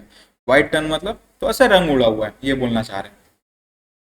तो उसको बोलते हैं जाओ बाबू आराम करो, तो बोलता है कि नहीं मुझे यही रहने दीजिए। उसके पापा बोलते हैं नहीं आराम कर लो आप, आपको बुखार है। तो टच करते हैं तो देख रहे बदन हाथ गर्म है, तो उसको बुखार है, तो उसको भेज देते हैं जाओ आराम करो। अब वो चल जाता है। बाद में डॉक्टर आते हैं, डॉक्टर आके उसका टेम्परेचर लेते हैं, तो उसका टेम्परेचर कितना रहता है? उसका टेम्परेचर आता है 102 डिग्री फ़ारेनहाइट। कितना आता है? 102 डिग्री फ़ारेनहाइट जो उसका टेम्परेचर है। अब 102 बुखार मतलब नॉर्मली बुखार है। अब 102 3 बहुत लोग के लिए बहुत ज़्यादा हानिकारक हो जाता है, लेकिन नॉर्मल ठीक है, बहुत ज़्यादा नहीं है कि एकदम एकदम खराब हालत हो गया, परिस्थिति खराब हो गया, ऐसा कुछ नहीं है। नॉर्मल 102 डिग्री उसको बुखार रहता है। अब क्या है, वो बच्चा जो है चल जाता है, आराम करता है। डॉक्टर बोलते हैं कि तुमको 100 रुपये की बुखार है, ठीक हो जाएगा। उसके पापा को बोलते हैं दवाई ये दवाई है, आज सारा दिन ये टाइम टाइम पे इसको देते रहना। तो उसके पापा क्या करते हैं, अब उसके पापा उसके पास ही रहते हैं, उसको बहुत तरह का बात बोल करके कंफर्ट करते हैं, उसके साथ टाइम पास करते हैं कि बच्चा बीमार पड़ा हुआ अपने बेड पे लेटा हुआ है, तो क्या उसको छोड़ करके तो नहीं जा सकते वहां से। बैठे हैं उसके संग हंसी मजाक करने की कोशिश करते हैं। बच्चा एकदम सीरियस है, एक ही तरफ, मतलब एकदम एकदम घोर, एकदम स्टेयर कर रहा है किसी चीज को, अपने पैर की तरफ में बेड के पास स्टेयर कर रहा है, स्टेयर कर रहा है वो। उसके पापा उसको स्टोरी बुक्स भी पढ़ के सुना रहे हैं, लेकिन उसका ध्यान एकदम उसमें नहीं रहता है। फिर अचानक से उसके पापा दवाई ववाई देते हैं, तो वो क्या बोलता है, अपने पापा को बोलता है कि आप एक काम करिए, अगर आपको इस चीज से परेशानी है तो आप चले जाइए बाहर। अब उसके पापा समझ नहीं पा रहे कि किस चीज से परेशानी है। बोलता है कि मुझे क्यों परेशानी होगा, तो बोलता है कि नहीं आपको परेशानी होगा, आप जाइए ना, बाहर जाइए। तो उसको अपने पापा को जबरदस्ती बाहर भेजने लगता है। तो उसके पापा भी बहुत देर से सुबह से बैठे हुए हैं, तो वो चल जाते हैं बाहर हंट करने क्या, वो अपना गन निकालते हैं, कोयल हंट करने जाते हैं। कोयल मतलब क्या, बटेर बोलते हैं हम लोग हिंदी में। एक तरह का चिड़िया होता है, कबूतर जैसा दिखता है, छोटा सा होता है। गालिब स्ट्रीट पेट मार्केट जाइएगा, वहां पर मिल जाएगा 50-60 रुपए का। ठीक है। तो कोयल हंट करने चल जाते हैं। ऐसे ही आइसी फ्लोर रहता है, वहां पर बर्फ उर्फ पड़ा है, इसीलिए ठंड लग गया बच्चा को। तो वहां से वो जाते हैं और एक दो ठो कोयल मारते हैं। एक तो बड़ा ग्रुप पे वो मतलब मार के अपना हंट करके वापस आ रहे होते हैं। तो आने के बाद उनको देखते हैं कि उसका बेटा किसी को रूम में आने नहीं दे रहा है। अब वो जाने की कोशिश करते हैं, नहीं आने देते। फिर उसके पापा जैसे तैसे अंदर जाते हैं, तो देखते हैं कि क्या दशा है, नहीं है। फिर दवाई ववाई देते हैं उसको, फिर उसको बोलते हैं कि रुको तुम्हारा टेम्परेचर ले लेते हैं। तो उसका पापा उसका टेम्परेचर लेते हैं। तो इस बार उसका टेम्परेचर कितना आता है, 102.4। ठीक है, 102.4 डिग्री, सॉरी फ़ारेनहाइट होगा। देखो मैं भी गलती कर दिया, 102.4 डिग्री फ़ारेनहाइट इसका टेम्परेचर आता है। तो वो अपने पापा से पूछता है कितना टेम्परेचर है। तो बोला कि 102। बोला हाँ 102 तो डॉक्टर भी बोला, ठीक है। फिर वो अपने पापा को बोल रहा है अगर आपको परेशानी होगा तो आप चले जाइए ना, मैं नहीं चाहता हूँ कि आपको बुखार लगे। वो नहीं चाहता कि उसके पापा भी बीमार पड़े। अब क्या होता है, अचानक से वो एकदम सीरियस होते होते होते अचानक से पूछ लेता है, अपने पापा से बोलता है कि और कितना देर है। उसके पापा बोलते हैं किस बारे में। बोले और कितना देर है कि मैं मर जाऊंगा, मेरे मरने में और कितना देरी बाकी है। उसके पापा शौक ही क्या बोल रहा है, तुम पागल होगा लोग गया क्या, मरने इतना छोटा सा बुखार से कौन मरता है। तो बोलता है कि नहीं, मैं डॉक्टर ने तो बोला मुझे 102 डिग्री बुखार है। तो बोला कि हाँ 102 डिग्री तो बुखार है, तो 102 डिग्री तो नॉर्मल है। तो बोलता है कि मैं जो फ्रांस में स्कूल में था ना, वहां का लड़का लोग बोलते थे कि 44 डिग्री होने से ही आदमी मर जाता है। उसके पापा बोलते हैं अरे बच्चा, ये तुम क्या बोल रहा है। यही तो आ जाता है कहानी में ट्विस्ट। कहानी में ट्विस्ट क्या आता है, 44 डिग्री सेल्सियस का बात कर रहा होता है और 102 डिग्री फ़ारेनहाइट है। तो उसके पापा बताते हैं कि ये जो डिफरेंस है, ये ऐसा ही डिफरेंस जैसे तुम किलोमीटर और माइल्स को एक जैसा डिस्टेंस पकड़ रहे हो। किलोमीटर अलग होता है, माइल्स अलग होता है। उसी तरह से सेल्सियस डिग्री और फ़ारेनहाइट डिग्री अलग होता है। सेल्सियस में 37 डिग्री जो है नॉर्मल बॉडी टेम्परेचर होता है, और 44 डिग्री मैक्सिमम बियरेबल टेम्परेचर होता है। मतलब ह्यूमन बॉडी उतना बर्दाश्त उससे ज्यादा नहीं कर पाएगा। वो ही एक टेम्परेचर, वहां जाने के बाद एकदम हालत खस्ता हो जाता है भाई। तो 102 डिग्री जो फ़ारेनहाइट है वो नॉर्मल जो है बुखार है, समझे। और 98 तो नॉर्मल बॉडी टेम्परेचर है। फ़ारेनहाइट में 98 डिग्री जो फ़ारेनहाइट नॉर्मल टेम्परेचर है। तो वही उसके पापा उसको फिर समझाते हैं कि भाई देखो, तुम इतना देर से मिसकंसेप्शन में थे, गलत फहमी में थे। गलत फहमी तुमको ये था कि सेल्सियस और फ़ारेनहाइट जो है सेम डिग्री ऑफ हीट है, लेकिन ऐसा नहीं होता है। तब उसके बाद जो है उस बच्चा को सुबह से एकदम टेंस था, सादा पड़ गया है, अपनी जगह से हिल नहीं रहा है, बिस्तर में पड़ा है, अपने पैरों की तरफ स्टेयर कर रहा है। उसके बाद वो थोड़ा रिलैक्स होता है और अगले दिन जो सुबह उसका जो है बुखार ठीक हो जाता है। यही छोटा सा कहानी है। अब इस कहानी में हम लोग को बेसिकली क्या बताने मतलब कोशिश किया गया है, without proper knowledge, without proper knowledge आपका कोई भी कंसेप्शन सही नहीं है। आपको अगर प्रॉपर नॉलेज नहीं होगा ना, तो आप लोग गलत मतलब नॉर्मल चीज को बड़ा मान लोगे। जैसे गूगल में आजकल कैसे होता है, सर्च करो why is my head paining, या फिर why am having a headache right now. अब नॉर्मल क्या है, सर दर्द होता है, कम पानी पियो, तो ज्यादा पानी पी लो, सर दर्द चला जाएगा कुछ देर में। गूगल क्या बोलेगा, these are the symptoms of a brain cancer. अरे साला ही का हो गया, ब्रेन कैंसर कैसे हो गया हमको। तो यही बात है, गूगल के पास नॉलेज नहीं, ऐसा नहीं है। हम नॉर्मल बता रहे हैं, बताने की कोशिश कि आप लोग किसी चीज को जितना ज्यादा सोचोगे या जितना ज्यादा सीरियस लोगे, वो उतना ज्यादा आप पे हावी हो जाएगा। और प्रॉपर नॉलेज होना चाहिए। बच्चा क्या था, बच्चा सेंटीग्रेड और फ़ारेनहाइट में कंफ्यूज हो गया, सेल्सियस और फ़ारेनहाइट में कंफ्यूज हो गया। उसको लगा 102 डिग्री फ़ारेनहाइट में वो मर जाएगा। उसको नहीं पता था कि सेल्सियस का 44 मैक्स होता है, समझे। तो कंफ्यूज, इसीलिए गलत फहमी में ना हम लोग मर जाते। देखो हम लोग का सबसे बड़ा वेपन और सबसे बड़ा कमजोरी हम लोग का खुद का माइंडसेट है, सोच है। अगर हम लोग सोच लेते हैं कि ये करने से खराब होगा तो वो खराब होगा ही, और सोच लेते हैं ये करने से अच्छा होगा तो वो अच्छा ही होगा। यही बताने का कोशिश किया गया है इस कहानी के जरिए, समझ गए। इसी के साथ होता है आपका ये चैप्टर खत्म। इस चैप्टर में और कुछ ज्यादा है नहीं समझाने को, पढ़ने को। यही था, छोटा सा चैप्टर था, छोटा सा मीनिंग था। और इसके बाद हम लोग क्या करेंगे, आप सबको पता है, हम लोग चल के करेंगे एमसीक्यू सॉल्व। आइए स्टार्ट करते हैं अ डेज वेट, ये वाला जो चैप्टर अभी हम आपको कराए उसका एमसीक्यू। अब यहाँ पर ना बहुत सारा एमसीक्यू है, बहुत सारा एमसीक्यू है। तो देखो सारा करा करके कोई फायदा नहीं है, घूम फिर के एक ही तरह का क्वेश्चन जो है ना ट्विस्टेड करके रिपीट किया हुआ होगा। तो हम लोग क्या करेंगे, हम लोग ये पीडीएफ जो है ना आप लोग को डाल देंगे, टेलीग्राम में डाल देंगे, व्हाट्सएप में डाल देंगे, नंबर दिया हुआ है, कनेक्ट मतलब कांटेक्ट कर लीजिए, कनेक्ट करिए, कनेक्ट करके आपको सब कुछ मिल जाएगा। यूट्यूब पे भी ट्राई करेंगे कि लिंक अपलोड हो जाए, ठीक है। हम टेक्निकल से बात कर लेंगे क्या है नहीं है, तो अपलोड हो जाएगा तो बहुत बढ़िया रहेगा, आप लोग को मिल जाएगा। इसमें सारा आंसर्स पहले से टिक्ड है, हम जितना हो रहा करवा दे रहे हैं। चलिए टाइम वेस्ट नहीं करते हैं। हाँ अभी बहुत चैप्टर बाकी है, दूसरा चैप्टर चल रहा है, इसके बाद कितना बाकी है, इसके बाद और 4 बाकी है। चलिए स्टार्ट कर रहे हैं। Who wrote the day's wait, Ernest Hemingway. Who is the main character of the story, a boy. Boy का नाम क्या था, Schatz. What is the name of the boy, Schatz. देखो Schatz came into the room to shut the window, ठीक है। फिर क्या, the father observe that Schatz was looking ill. The father observe Schatz was shivering, कांप रहा था ठंड से। Face of shades was white, बोला ना रंग उड़ गया है, वाइट जैसा हो गया। The boy walked in the room slowly, धीरे धीरे अपने रूम में गया। When asked Schatz replied that he had a headache. अब देखो ये कुछ कुछ पॉइंट्स है ना, छोटा छोटा पॉइंट्स मैं नहीं एक्सप्लेन किया हूँ समरी में, क्योंकि समरी एक ओवरऑल एक्सप्लेनेशन है, इसीलिए क्या है आपको थोड़ा पढ़ना पड़ेगा, थोड़ा पढ़ना पड़ेगा, थोड़ा टाइम देना होगा चीज को, समझ रहे हो ना। Father advise Schatz to go back to bed, कि पापा क्या बोलते हैं, बेड में जाके सो जाओ, तबीयत खराब है तुम्हारा। When the father came downstair the boy was sitting by the fire. The boy was looking sick and miserable, sick and miserable, sick only नहीं, मिजरेबल ओनली नहीं, बॉयड अप नहीं, sick and miserable. How old was the boy, 9 साल का बच्चा, मैंने बताया आपको। The father realize that the boy had a fever.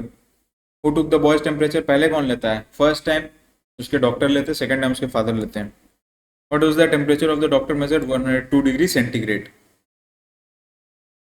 एक सेकेंड, सेंटीग्रेड क्यों दिया है, फ़ारेनहाइट होना चाहिए, ये एफ होना चाहिए, ये एफ होना चाहिए, सी नहीं होना चाहिए, ठीक है, ये मिस्टेक है, यहाँ सी नहीं होना चाहिए। 37 degree centigrade normal body temperature होता है, समझ गए ना।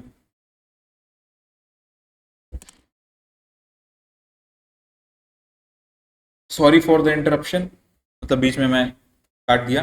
हाँ तो क्या बोल रहे थे, the temperature was 102 degree Fahrenheit, ये नॉर्मल टेम्परेचर होता है सेल्सियस का, तो यहाँ पर फ़ारेनहाइट होना चाहिए था, सी नहीं होना चाहिए था। अब कंसिडरिंग अगर वो बोलता कि what was the temperature the boy thought the doctor said, तब यहाँ सेल्सियस में ऑप्शन होता तो वो सही ऑप्शन होता, समझ गए आप लोग। चलिए, the father put his hand on the boys head, वही फोरहेड भाई, सामने इसको फोरहेड बोलते हैं, यहाँ रख करके कोई टेम्परेचर नहीं मापता है कि गर्म हुआ कि ठंडा हुआ, यहाँ टपली मारते हैं दोस्तों, यहाँ पर रख के चेक करते हैं, मतलब चेक करते हैं बदन गर्म है कि नहीं, समझ गए। The doctor gave 3 different medicine, 3 तरह का मेडिसिन देता है उसको, अलग अलग टाइम पे खिलाने बोलता है। The medicine were in form of capsule, capsule में मेडिसिन देता है। The capsule were 3 different colour, 3 अलग अलग कलर का capsule. The first capsule was to bring the fever down, पहला कैप्सूल बुखार को कम करने के लिए रहता है, समझे। सेकेंड वाला क्या था, the second type of capsule was a purgative, क्या था, परगेटिव, डाइजेस्टिव नहीं देगा क्योंकि बुखार नहीं है, एंटी इन्फ्लेमेटरी भी नहीं देगा क्योंकि उसको सूजन नहीं है बदन में, लैक्सेटिव भी नहीं देगा, इसका मतलब मेरे को नहीं पता, ठीक है, परगेटिव, क्योंकि ये लिखा हुआ था बुक में, एक बार स्टोरी पढ़ना, परगेटिव बुक में लिखा हुआ पता चल जाएगा आप लोगों को। The third capsule was to minimize acid condition, acidity से भी बहुत टाइम होता है, जब क्या होता है पेट में बहुत ज्यादा एसिडिटी हो जाता है, ठीक है, लूज मोशन होने लगते हैं, वॉमिट होने लगता है, तो उसकी वजह से बुखार हो जाता है, समझे, या बुखार की वजह से भी एसिडिटी हो जाता है, क्योंकि बॉडी टेम्परेचर जब हाई हो जाता है ना, तो अंदरूनी जो हम लोग का कर्म क्रिया जो पेट के अंदर चल रहा होता है वो भी थोड़ा डिसबैलेंस हो जाता है, तो उसको ठीक करने के लिए एसिड कंडीशन। और देखोगे कभी भी आप लोग कोई भी तरह का दवाई लेते हो ना, उससे पहले एक गैस का टैबलेट देता है, पैन 40 बहुत लोग खाया होगा, या पैन डी बहुत लोग खाया होगा, तो वो क्या होता है, क्यों होता है, ताकि दवाई से एक्स्ट्रा कुछ रिएक्शन ना कर जाए, क्योंकि बॉडी ऑलरेडी बीमार है, समझ रहे हो ना, उसलिए दिया जाता है। चलो थर्ड वाला, sorry 24 number, the germs of influenza can exist only in acid condition, acid condition में एग्जिस्ट कर सकता है। The boy was actually attacked with influenza. The alarming degree of temperature of fever is 104 degree. 104 degree बुखार होने से कैसे लोग बोलते हैं 104 डिग्री बुखार है, हॉस्पिटल में भर्ती है, वही वाला बात हो गया यहाँ पर। 104 डिग्री कितना है, अलार्मिंग है। अलार्मिंग मतलब बहुत ही सीरियस कंडीशन है। The fever of the boy was actually mild epidemic. Mild epidemic, हल्का फीवर है, बहुत ज्यादा नहीं है। Doctor advise the boy to avoid pneumonia. Pneumonia कैसे अवॉइड करेगा, ठंडा चीज से दूर रहेगा, बाहर नहीं निकलेगा, गर्म कपड़ा पहन के रहेगा। ठीक है, निमोनिया में क्या होता है, बहुत ज्यादा ठंड लग जाने से निमोनिया हो जाता है।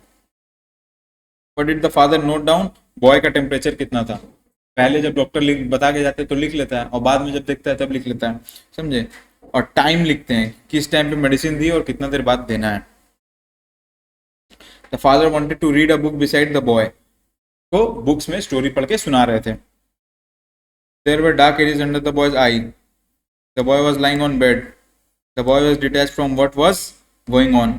जो भी आसपास चल रहा था उसमें उसका एकदम ध्यान नहीं था। उसके पापा क्या स्टोरी बोल रहे हैं, उसके आसपास क्या चल रहा है, उसको कोई फर्क नहीं पड़ रहा था, समझे। The father read the book, book of pirate. ये भी स्टोरी में दिया हुआ है, स्टोरी तो पढ़ना पड़ेगा, पूरा न पढ़ो, थोड़ा थोड़ा पढ़ो, देखो कुछ इंपॉर्टेंट पार्ट्स निकाल लो। Who wrote the book of pirate, Howard Pyle. कौन लिखा है, हावर्ड पाइल। ये भी दिया हुआ है, रिटन बाय करके वहां पर दिया हुआ है स्टोरी के अंदर। When the father was reading the book, the boy was interested and attentive. पहले पहले में स्टार्टिंग में क्या था, इंटरेस्टेड था, समझे, ध्यान दे रहा था। लेकिन उसके बाद क्या हुआ, एकदम नहीं सुन रहा है। उसके पापा स्टोरी अपना पढ़ रहे हैं, वो एकदम अपना अलग चल रहा है उसका, समझ गए। The father sat at the back of the bed. Bed के पीछे बैठे हुए थे। The boy was looking at the foot of the bed.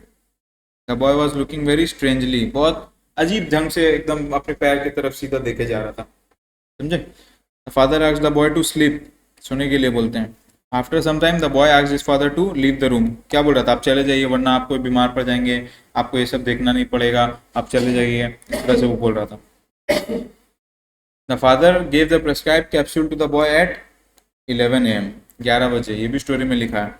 The father went out for a while at 11 AM। 11 बजे वो बाहर जाते हैं, वही कोयल हंटिंग करके आते हैं, 2 कोयल मार के लाते हैं वो, समझे, बटेर जिसको बोले थे हम। The day was bright and cold. Bright मतलब क्या, उजाला था, समझे, थोड़ा सा सन का रेस भी वगैरह था, लेकिन ठंडा दिन था, बहुत ठंडा दिन था। The ground was covered with sleets. Sleets मतलब क्या, बर्फ का जो एकदम ऐसे परत जम जाता है उसको स्लीट्स बोलते हैं, समझ गए, समझ ही गए होगे। The trees were looking bare. Bare मतलब खालू नहीं, ऐसे ही मतलब खाली जिसको बोलते हैं, रॉ कवर्ड अनकवर्ड, उसको बेयर बोलते हैं। The grass and bushes were vanished with ice. Snow जो होता है उसकी वजह से, आइस की वजह से क्या है, घास वो सब ढक जाता है। Irish setter was young. The Irish setter was dog. Irish setter क्या था, आयरिश सेटर के बारे में स्टोरी में मेंशन किया है कि वो वॉक में आयरिश सेटर के साथ निकल जाते हैं। आयरिश सेटर क्या था, उनका एक पेट डॉग था, समझे। आयरिश सेटर क्या था, पेट डॉग था। द आयरिश सेटर वॉज क्या, हंटर। हंटर डॉग था, कैसा डॉग था, hunter dog. The father walked with the Irish setter to the road and frozen creek. जहां पर वो लोग जाते हैं, तो रास्ते पे घूम के जाते हैं, जहां पर उनको हंट करना रहता है वहां जाते हैं, समझे। The surface of the road was glossy. एकदम स्लीट्स हो गया, आइस का स्लीट्स बन गया है, तो कैसा हो जाएगा, ग्लॉसी हो जाएगा। The colour of the dog was red. Lal colour का कुत्ता था, नहीं पेंट नहीं किया था, होगा मतलब रेडिश ब्राउन टाइप का। The Irish setter fell twice. 2 बार गिर जाता है वो। The father dropped his gun once. ये सब स्टोरी में लिखा हुआ है, देखो बेसिक बेसिक छोटा छोटा चीज स्टोरी से उठा करके क्वेश्चन बना दिया है, कोई माने मतलब नहीं है। The gun slid over the ice. Ice में स्लाइड खा गया था जब एक बार गिरा था। Father flushed a covey of quail. The covey of quail was found under a high clay bank. इसके अंडर पाया गया था, a high clay bank. High clay bank का मतलब, क्ले का मतलब होता है मिट्टी, बैंक का मतलब होता है किनारा, समझे, मिट्टी के किनारे। How many quails did the father kill? 2. The birds flew over the top of the bank. Where did most of the birds take rest? Tree. Birds कहाँ रहता है भाई, ट्री में ही रहता है, स्टोरी में भी वहीं रहा है, ठीक है। Mounds were ice coated. How many birds did the father miss? 5. 5 coils को वो नहीं मार पाता है, 2 को मार लेता है successfully. The father was happy because he found a covey of quail. Covey मतलब क्या होता है? कॉवे मतलब मैं बता दे रहा हूँ, ग्रुप। कॉवे मतलब क्या होता है? ग्रुप। ग्रुप ऑफ बर्ड्स को कॉवे बोल रहा है। The father decided to kill birds on another day. जो वो मिस कर दिया 5 को, उसको तो पता है कि कहाँ पर मिलेगा, वो अगला दिन जाकर के हंट कर लेगा। Home did the boy refuse to enter all. वो घर में फादर मदर ब्रदर किसी को भी आने नहीं दे रहा था, तब उसके पापा आते हैं तो जबरदस्ती उसके रूम में घुसते हैं। The boy did not allow his father to enter because he thought he was affected with a and disease, infectious disease। infectious मतलब क्या? उसको लग रहा था कि मेरा डिजीज स्प्रेड हो गया, मेरे पिताजी को ना लग जाए। समझे? समझ ही गए होगे। After returning home the father found the boy in a same position. जैसा वो छोड़ के गए थे 11 बजे, जब वो वापस आते हैं वो अभी तक उसी हिसाब से लेटा हुआ है, नटस नमस। मेरे से तो नहीं होता भाई, बहुत हिलते डुलते हम इधर उधर। The boy's cheeks flush due to fever. The boy's cheeks flush due to fever. उसको क्या था? फीवर था, उसकी वजह से क्या, गाल एकदम लाल लाल लग रहा था। The boy was still staring at the foot of the bed. कहाँ देख रहा था? जो मतलब उसका बेड है, ये बेड है, यहाँ पर चेला उसके पापा बैठे हुए थे, वो ऐसे लेटा हुआ था, यहाँ उसका सर है, तो यहाँ अपने पैर की तरफ यहाँ पर देख रहा था वो। What was the exact temperature of the boy? 104 degree, 102 degree and 4/10। 4/10 का मतलब क्या होता है? 4/10 का मतलब क्या होता है? 4/10 का मतलब होता है 0.4। सिंपल मैथमेटिक्स आप लोग तो हमसे अच्छा ही जानते होंगे। The boy can't keep from thinking. वो जबरदस्ती सोचे जा रहा था कि वो मरने वाला है, मरने वाला, मरने वाला है, वो मर जाएगा ऐसा।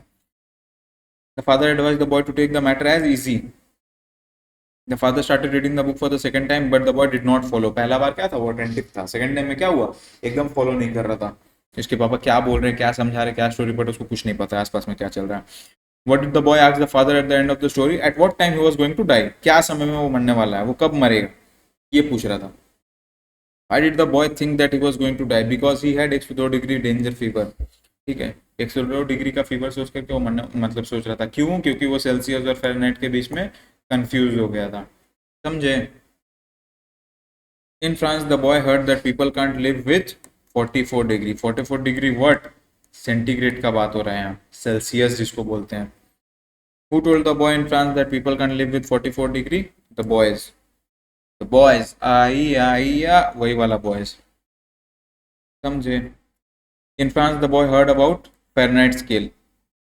फिर यहाँ गलत दिया है यार, सेल्सियस होना चाहिए, ये गलत दिया हुआ है। यहाँ गलत दिया हुआ है, ऊपर भी सेल्सियस मेंशन किया हुआ था, यहाँ फ़ारेनहाइट मेंशन किया हुआ है। ऐसा होना नहीं चाहिए, ये गलत दिया हुआ है। समझे? फ़ारेनहाइट स्केल का 98 डिग्री होता है नॉर्मल, सेल्सियस होना चाहिए, ये नॉर्मल होता है। तो 44 में कैसे मर जाएगा? 44 डिग्री सेल्सियस का बात हो रहा है। The boy was waiting for death. वो अपना मौत का इंतजार कर रहा था। Boy was waiting to die whole day. सारा दिन इंतजार कर रहा था कि कब मरेंगे। वेटिंग टू डाई सिंस 9 बजे। 9 बजे सुबह से उसका पापा देखे उसको कि बीमार पड़ा हुआ है, डॉक्टर देख के गए हैं तब से। 2 थर्मोमीटर्स वेयर कंपेयर्ड विद, अच्छा थर्मोमीटर जैसे सेंटीग्रेड डिग्री और फ़ारेनहाइट डिग्री को किससे कंपेयर करके उसके पापा एग्जांपल देते हैं? माइल से और किलोमीटर से। समझे? हैंड राइटिंग थोड़ा सा भाई एडजस्ट कर लेना यार। The father told the boy that he was not going to die. वो नहीं मरने वाला है भाई, नॉर्मल सा बुखार है, नहीं मरेगा। The boy was thinking about thermometer which was different. The normal temperature which thermometer about which new 37 degree. क्या लगा था? 37 डिग्री जो है नॉर्मल होता है, और उसके हिसाब से 44 डिग्री में आदमी मर जाता है, और 102 डिग्री में वो तो बिल्कुल नहीं बचने वाला, उसको ऐसा लगा था। समझ गए? समझ तो गए ही होगे। The normal temperature by which the doctor measured the temperature was 98 degree. 98 degree जिसमें नॉर्मल टेम्परेचर होता है उससे मेजर किया था, यानी कि फ़ारेनहाइट वाला स्केल से मेजर किया था। At the end of the story, the boy's mentality became relaxed. On the next day, the boy's psychology became slack. At last, the boy cried very easily at things which had no importance. तब अगला दिन में मतलब last line में लिखा हुआ है कि वो अगला दिन जब होता है तो वो हर छोटा छोटा चीज में रोने लगता है। समझे? इसी के साथ आपका सेकंड चैप्टर जो है हम कंप्लीट कर दिए। सेकंड चैप्टर कंप्लीट कर दिए हैं। सिर्फ हम कंप्लीट नहीं किए, आप लोग सब जो जो ये वीडियो को देख रहे हैं सब कोई कंप्लीट कर लिए हैं। उसके लिए बहुत बहुत कॉन्ग्रेट्स, आपका 2 चैप्टर यानी कि 1 पोएम और 1 प्रोज कंप्लीट हो चुका है। समझे? तो क्या क्या कंप्लीट हुआ हम लोग चल के थोड़ा सा देख लेते हैं और मार्क कर देते हैं ताकि हम लोग उसको रिपीट ना कर दें। ये तो करेंगे नहीं लेकिन फिर भी ये भी हो गया कंप्लीट। डेज वेट और गीतांजलि 45 कंप्लीट हो गया है। इसके बाद जो है 4 चैप्टर रिमेनिंग रह रहा है। आप लोग जाइए, ब्रेक ले लीजिए, वीडियो को पॉज करिए, कुछ खा वा लीजिए, पानी वानी पी लीजिए, उसके बाद फिर से बैठ जाइएगा। जितना शॉर्ट में और जितना जल्दी हो रहा हम उतना जल्दी कंप्लीट कराने का कोशिश कर रहे हैं, क्योंकि आप लोग को अदर सब्जेक्ट्स भी पढ़ना है। वीडियो में टाइम स्टैम्प्स दिया हुआ है, टाइम स्टैम्प्स के अकॉर्डिंग जा करके करो और सारा चैप्टर्स कंप्लीट कर लो। ठीक है, चलिए स्टार्ट करते हैं, अगला चैप्टर का तरफ बढ़ते हैं हम लोग। और बहुत देर से लाल लाल हो गया, हम लोग पर्पल पर्पल खेलेंगे। ठीक है, तो अगला चैप्टर स्टार्ट करेंगे। हम सोच रहे हैं कि आपको पोएम लास्ट का तरफ में कराए, क्योंकि क्या है, ये जो स्टोरीज है, प्रोज है, वो थोड़ा लंबा है और लंबा है, और लास्ट की तरफ अगर लंबा घसीटेंगे ना आप लोग बोर हो जाइएगा, नहीं देखिएगा। हाँ मालूम है, हम ही कुछ देर पहले ही बात बोले थे कि हम एक पोएम फिर एक प्रोज ऐसे कराएंगे ताकि आप लोग बोर ना हो जाए, लेकिन ये भी मेरा डिसीजन ताकि आप लोग बोर ना हो जाए। भाई सोचो यार, तुम लोग के लिए ही सोच रहे हैं कि तुम लोग को है बोर ना लगे, सही से कर पाओ। हम वही सोच रहे हैं कि यहाँ से स्टार्ट कर देते हैं, अभी स्टोरी पे चल जाते हैं। अभी डेज वेट कंप्लीट कर लिए हैं, गीतांजलि 45 कंप्लीट कर लिए हैं, टाइम स्टैम्प दिया हुआ है, बैक जा करके देख लो। ओके, और स्टार्ट करते हैं द स्टोलन बैसिलस। और और क्या, चलो स्टार्ट करते हैं। ना बात करिए, कोई फायदा नहीं है, चटाचट काम करना होगा। राइट, राइट और रॉन्ग?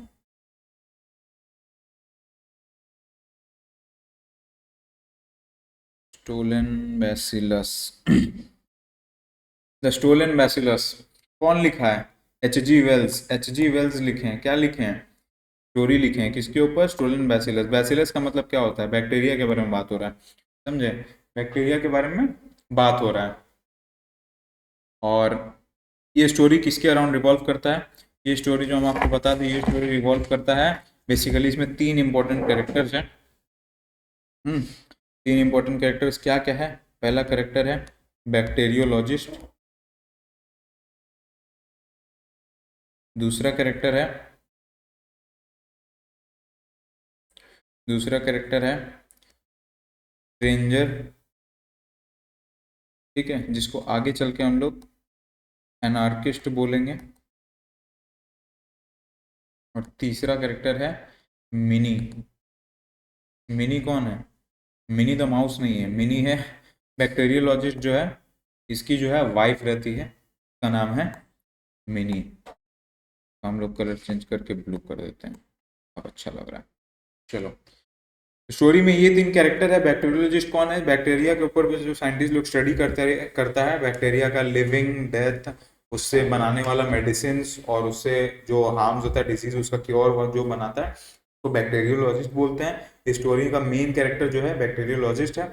उसके साथ में दूसरा जो कैरेक्टर है वो स्ट्रेंजर। स्ट्रेंजर कौन है? एनार्किस्ट है। एनार्किस्ट का मतलब क्या होता है? जो मतलब क्या, पब्लिक एनिमी जिसको बोल सकते हो, जो जो रेबेलियस होता है। रेबेलियस मतलब क्या? अगेंस्ट होता है, किसका? अथॉरिटी वाला लोग का। जिन लोग को अथॉरिटी है, जिन लोग मतलब है वो नॉर्मल पब्लिक का अगेंस्ट है, इसीलिए उसको क्या बोल रहे हैं? एनार्किस्ट बोल रहे हैं। समझ गए? समझ तो गए ही हो गए। और तीसरी कैरेक्टर कौन है? मिनी है। मिनी कौन है? बैक्टीरियोलॉजिस्ट की वाइफ है। मिनी कौन है? बैक्टीरियोलॉजिस्ट की वाइफ है। बेसिकली स्टोरी में होता क्या है? बेसिकली स्टोरी में होता है, ये जो स्ट्रेंजर एनार्किस्ट है, इसको पेल फेस्ड स्ट्रेंजर बोला गया है स्टार्टिंग में, समझे? ये खुद को एज ए साइंटिस्ट बताता है।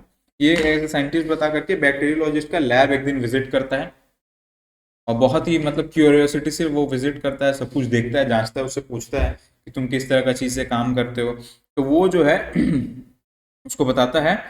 तो मतलब एक बार माइक्रोस्कोप में दिखाता है, एक स्लाइड में रख करके, कि वो बैक्टीरिया का जो है, कॉलेरा का जो बैसिलस है, कॉलेरा का जो जर्म है, उस चीज़ का सैंपल है। तो वो देखता है, उसको अच्छा लगता है, बहुत इंटरेस्ट होता है। तो उसी तरह से वो एक टेस्ट ट्यूब में निकालता है, 2 टेस्ट ट्यूब वहाँ पर रखा रहता है, तो एक टेस्ट ट्यूब निकाल करके बोलता है कि ये जो है कॉलेरा का बैक्टीरिया है, समझे? तो कॉलेरा का बैक्टीरिया है बोल करके उसको दिखाता है। वो बहुत अमेज्ड हो जाता है, बहुत क्या हो जाता है, फैसिनेटेड हो जाता है। वो देखता है कि इतना कमाल का चीज़ इतना छोटा सा टेस्ट ट्यूब में है, और वो मतलब ऐसा स्ट्रेंज स्ट्रेंज बात करने लगता है कि इतना छोटा सा चीज़ जो इतना सारा डिस्ट्रक्शन कॉज कर सकता है दुनिया में। आप सोचो, एक बार अगर हम इसको मतलब एक बार अगर ये गलती से वाटर लाइन में, मतलब इस सिटी का वाटर लाइन में डंप हो जाए, तो कैसा होगा, वाटर लाइन में जाने के बाद ये इतना तबाही मचा देगा, किसी का वाइफ मरेगा, किसी का हस्बैंड मरेगा, किसी का बच्चा मरेगा।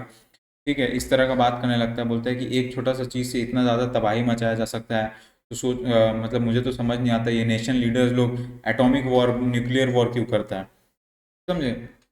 इस तरह का अजीब अजीब बात करने लगता है, जो कि बैक्टीरियोलॉजिस्ट को क्या लगता है, स्ट्रेंज लगता है, अजीब लगता है। वो चाहता है कि वहां से चले जाए। तो अचानक से डोर में एक नॉक होता है, बैक्टीरियोलॉजिस्ट देखने जाता है, तो उसकी वाइफ रहती है वहां पर, समझे। तो फिर वो वापस आता है, तो वो आदमी बोलता है कि अरे मैं तो यहाँ पर थोड़ी देर के लिए आया था, मुझे तो 4 बजे, सॉरी मुझे तो 3 बजे के बाद चले जाना चाहिए था, लेकिन अभी 4 बजने वाले हैं, मैं एक काम करता हूँ, निकल जाता हूँ। तो वो भी उसको टाटा बाय बाय कर देता है।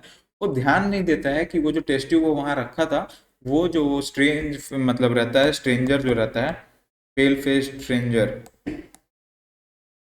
पेल फेस्ड स्ट्रेंजर जो रहता है, वो उसको ले करके चला जाता है। जब वो इधर उधर देखता है, उसको नहीं मिलता, वो अपनी वाइफ से भी पूछता है कि यहाँ पर मैंने तुमसे बात करते वक्त मैंने कोई टेस्ट ट्यूब हाथ में रखा था क्या, या कहीं रख दिया आसपास। उसने बोला नहीं, क्योंकि उसकी वाइफ को सब कुछ याद था कि नहीं, उसने ऐसा कुछ हाथ में ले करके नहीं था, और वो जो है वहां पर कुछ नहीं रखा था, समझे। तो उसके बाद वो फिर समझ जाता है कि वो जो बंदा था वो बहुत अजीब गरीब बात कर रहा था, वो एक तरह का मतलब साइकोपैथ जैसा बात कर रहा था। ऑब्वियसली कोई इस तरह का बात क्यों करेगा कि इसको वाटर लाइन में डंप कर दिया जाए तो किसी का वाइफ मरेगा, किसी का बच्चा मरेगा, कोई आदमी मर जाएगा, हैन तैन। तो वो समझ जाता है कि वो चुरा के भाग गया। वो जैसे ही, तो वो ऐसे ही दौड़ के ना अपना नॉर्मल स्लीपर्स में, जो घर के अंदर स्लाइड्स वगैरह स्लीपर्स वगैरह पहनते हो तुम लोग, इस तरह का चप्पल जो रहता है, ठीक है, वही पहन करके बाहर भाग जाता है। वो देखता है कि वो एक कैब पकड़ लिया, वो जो आदमी था जो स्ट्रेंजर था, वो एक कैब पकड़ लिया। किस तरह का कैब, हॉर्स रिडन कैब, ठीक है, हॉर्स रिडन कैब। पहले होता नहीं था, मान लो यहाँ पर घोड़ा है, जैसा भी घोड़ा है भाई, एडजस्ट कर लो यार, एडजस्ट कर लो। जैसा भी घोड़ा है, मान लो ये गाड़ी है, यहाँ पर 2 चक्का है और इसको एक घोड़ा चला रहा है, ठीक है। तो बहुत प्यारा घोड़ा है, ज़्यादा मजाक मत उड़ाओ यार, तुम उठा करके दौड़ेगा ये। तो ये घोड़ा जो है, हॉर्स ड्रिवन कैब था, वो पकड़ करके भागने लगता है। अब ये जो बंदा है जो बैक्टीरियोलॉजिस्ट होता है, वो ऐसे ही खाली चप्पल में दौड़ रहा है, उसका चप्पल टूट जाता है, लेकिन उसको ध्यान नहीं है, फिर भी दौड़ते जाता है, दौड़ते जाता है, दौड़ते जाता है। उसका पीछे ऐसे ही दौड़ रहा है, पूरा सिटी में उसका पीछे भाग दौड़ मचा रहा है।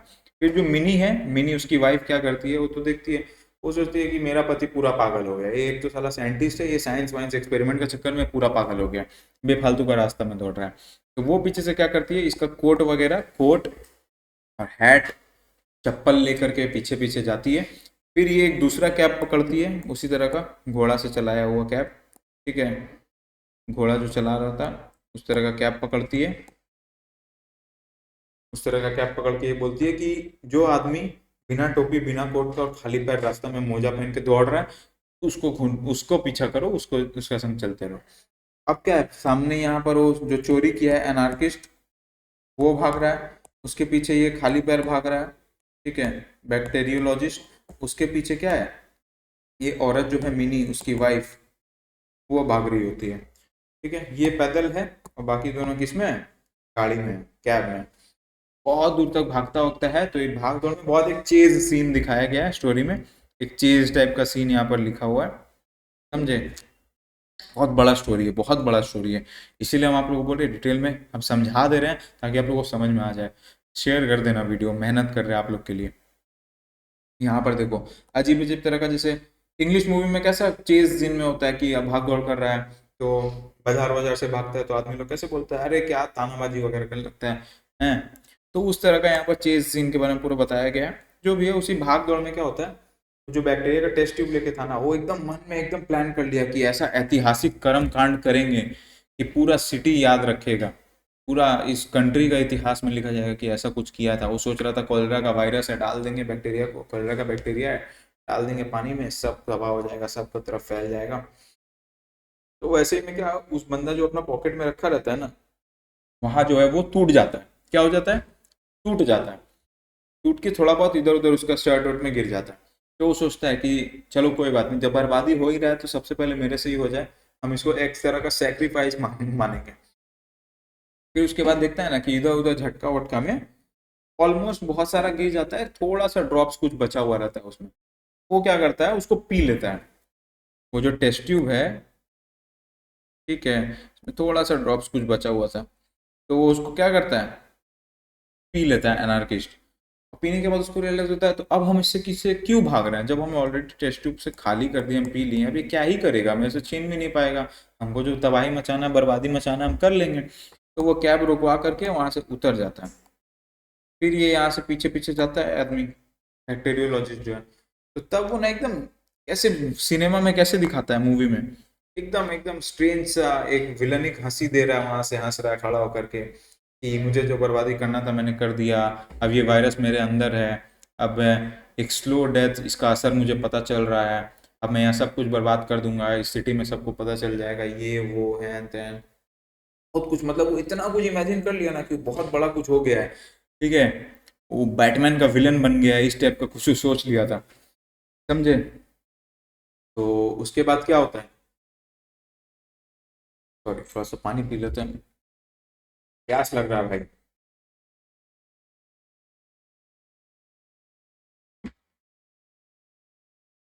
तो इसी तरह का जो भी है, तो वो ये सब बोलते बोलते बोलते बंदा क्या करता है, वो लोग ब्रिज की तरफ में कहीं पे रुका होगा, मान लो यहाँ रुका हुआ है दोनों जन, यहाँ पर वो खड़ा है, कैब हुआ चला गया, तो ब्रिज से सिटी का तरफ जाने लगता है, ये सोचते हुए कि वो वहां जा करके जितना लोग से जो है टकराएगा, उतना लोग में वो डिजीज को जो है स्प्रेड करेगा, उतना लोग में क्या करेगा, डिजीज को स्प्रेड कर देगा।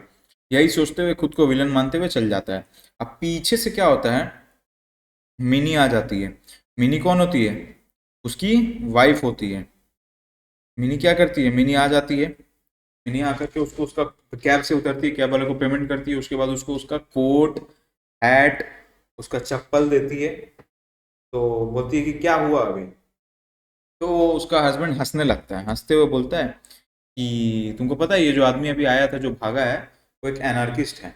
हाँ हाँ घबराओ मत, एनार्किस्ट सुन के कोई भी घबरा जाएगा, मतलब देशद्रोही टाइप का आदमी, समझे। तो घबराओ मत, ये बंदा मतलब क्या सोच रहा था, ये अपना मन में एक विलनिक स्टोरी इमेजिन कर लिया था कि वो बहुत बड़ा बैक्टीरिया का कुछ चोरी करके लेके भाग गया है, पूरा शहर में बीमारी फैलाएगा, तबाही मचाएगा।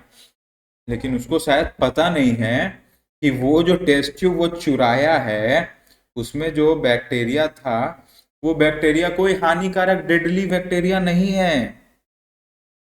वो क्या बैक्टीरिया है, वो बस एक ऐसा बैक्टीरिया है जिससे एनिमल्स को ब्लू पैचेस हो जाता है, या फिर उनका फेदर्स का मतलब बर्ड्स का फेदर्स ब्लू हो जाता है उसको, मतलब अंदर जाने से, या डॉग्स को जो है फर में ब्लू पैचेस हो जा रहा है। ठीक है, तो बोलता है कि ये ऐसा कुछ नहीं था, हम बस उसको ऐसे ही बोल दिए ताकि वो भाग जाए, हम उसको भगाने के लिए बोल देते कि ये डेडली कॉलेरा का बैक्टीरिया है, और वो उसको लेकर के सोच रहा था कि वो विलन बन जाएगा, समझे। तो बोला कि एक्चुअली वो क्या किया, एक्चुअली में वो जस्ट एक डाई, ठीक है, डाई जिसको बोलते हैं, डाई मतलब क्या होता है, कलर पिगमेंट, डाई वाला बैक्टीरिया को, जो कि बहुत ही क्या है, फ्रेजाइल, कमजोर वाला बैक्टीरिया को लेके गया। हाँ, उसको पीने से क्या असर होगा मेरे को नहीं पता, लेकिन वो सिटी को क्या कर देगा, थोड़ा सा ब्लू टर्न कर देगा, टर्न द सिटी ब्लू। जैसे अब कोई कुत्ता बिल्ली जानवर वानवर हुए, थोड़ा सा तो कलर में चेंजेस वगैरह आ जाएगा। बोला कि वो साला सारा दिन मेरा बर्बाद किया, लेकिन वो ओवरऑल किया क्या, कुछ नहीं, जस्ट मेरे लिए काम बढ़ाया, क्योंकि मेरे को बैक्टीरिया फिर से बनाना पड़ेगा। बस स्टोरी यहाँ पर हो जाता है खत्म। उसके बाद एक छोटा सा फनी रिमार्क है कि उसकी वाइफ बोलती है चलो अब कोट पहन लो, हम लोग को जाना है। तो वो बोलता है कि कहाँ जाना है, कोट क्यों पहन लो, इतना गर्म दिन है आज। तो बोलता है कि कहाँ, हम लोग को जाना है ना मिसेस जेबर से मिलने के लिए। बोलता है कि अच्छा, मिसेस जेबर से मिलने जाना है इसीलिए मुझे कोट पहनना हो, बस। कोई नहीं, एक फनी रिमार्क में एंड हो गया। स्टोरी यहीं पे एक ट्विस्ट के साथ खत्म हो जाता है। पहले लग रहा था बहुत सीरियस कुछ हो रहा है इतना दूर तक, उसके बाद यहाँ पर आता है ब्रेक है, भाई रुक जाओ कहानी में ट्विस्ट है, कुछ नहीं था वो, नॉर्मली एंड हो जाता है। स्टोरी एक क्वेश्चन रेज करता है, एक डीप क्वेश्चन रेज करता है। देखो इंग्लिश टीचर है, इसको तोड़ मरोड़ के बताएंगे थोड़ा सा। स्टोरी एक क्वेश्चन रेज करता है कि मान लो अगर ये हकीकत होता और सही में उसमें कॉलेरा का बैक्टीरिया होता, तो सिटी में कितना तबाही आ सकता था। सोचने वाला बात है। इससे क्या है, केयरफुलनेस के बारे में बताया जा रहा है कि कैसा भी आदमी आए, कौन आ रहा है आपके पास, नहीं आ रहा है, कौन मिल रहा है, आपका इंपॉर्टेंट काम में कौन इंटरप्ट कर रहा है, इस चीज़ का ध्यान रखिए। आप किसको कितना बता रहे हैं, किसको सही गलत क्या समझा रहे हैं, इसका ध्यान आपको रखना चाहिए। समझ गए, इतना ही था भाई story. Themes, danger of scientific knowledge, scientific knowledge का जो डेंजर है उसके बारे में बताया गया। Fear and fascination with disease, कितना डरावना डिजीज जो हो सकता है, लेकिन उस बंदा का क्या, एनार्किस्ट का क्या फैसिनेशन होता है कि हम सबको इस डिजीज से अफेक्ट कर देंगे। एनार्किज्म एंड डिस्ट्रक्शन, ठीक है, देशद्रोहीपना जो है उसका, आयरनी एंड जस्टिस, और ह्यूमन फैलिबिलिटी। ह्यूमन फैलिबिलिटी क्या है, reflects human error, irresponsibility and obsession, जो मैंने बोला ना, केयरलेसनेस, वो वाला बात है और कुछ नहीं। हो गया ये। अब चलते इसका हम लोग एमसीक्यू सॉल्व कर लेंगे। द स्टोलन बैसिलस, हम लोग क्या करेंगे, एमसीक्यू सॉल्व करेंगे। चलिए स्टार्ट करते हैं आपका एमसीक्यू, स्टोलन बैसिलस, इसका एमसीक्यू स्टार्ट करते हैं विदाउट वेस्टिंग टाइम। चलिए क्वेश्चंस पे आ जाते हैं। बहुत सारा क्वेश्चंस है इसमें भी। देखिए हम बार बार सोच रहे हैं हम पूरा नहीं कराएंगे, लेकिन मेरा मन नहीं बोल रहा, मेरा मन बोल रहा है करा दो, ये लोग पढ़ने वाला नहीं है घर में, ठीक है। तो जो भी है करते हैं। अगर आप लोग को लगता है पढ़ना चाहिए तो एक बार पढ़ लेना, वरना हम तो करवा ही रहे हैं, हो जाना चाहिए यार। इतना डीप हम एक्सप्लेनेशन दे रहे हैं आप लोग को, इतना आप लोग का सरल भाषा में दे रहे हैं, ठीक है। फर्दर टाइम वेस्ट नहीं करते, स्टार्ट करते हैं। Who wrote the stolen bacillus? H.G. Wells. The bacteriologist works on bacteria. What is seen through a microscope? Microbes. Cholera is spread through germs. The visitor was pale-faced. मैंने बताया। The visitor saw a microscope first time. पहला बार microscope देखा है। To see through a microscope, the visitor was unaccustomed. The visitor could not, hot लिखा हुआ है यहाँ, could not see होगा, could not see through the microscope because it was out of focus. Focus of a microscope can be moved by fraction of a second. Fraction of a second नहीं होना चाहिए। Basically क्या है, वो जो dial है ना, फ्रैक्शन ऑफ अ मूवमेंट होना चाहिए। ये डायल होता है, इसको इधर या इधर थोड़ा सा भी घसकाओगे ना तो आप लोग के लिए विजिबल हो जाता है। सबका आई साइट का जो पावर है वो अलग है, उसके हिसाब से एडजस्ट करने के लिए थोड़ा सा डायल को इधर उधर एडजस्ट करना पड़ता है। Through the microscope the visitor could see little streaks and shreds of pink.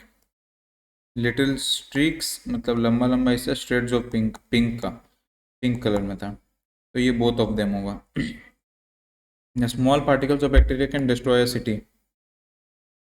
The visitor released from the microscope glass slide. Microscope में क्या, एक तरह का कांच का ऐसे टुकड़ा होता है, ग्लास स्लाइड बोलते हैं। अपने बीएससी वाले स्टूडेंट सबको पता होगा, तो उसको ग्लास स्लाइड बोलते हैं इस कांच के टुकड़े को, जिसमें हम लोग कुछ यहाँ पर रखते हैं, समझे, तो वही बोलते हैं। When the bacteria are stained, they are killed. वो जो बैक्टीरियोलॉजिस्ट था वो क्या कर रहा था, वो एक्चुअली बैक्टीरिया को स्टेन करके क्या कर रहा था, मार रहा था, समझे। चलो आगे चलते हैं। The visitor looked at the glass slide and saw that the bacteria were scarcely visible.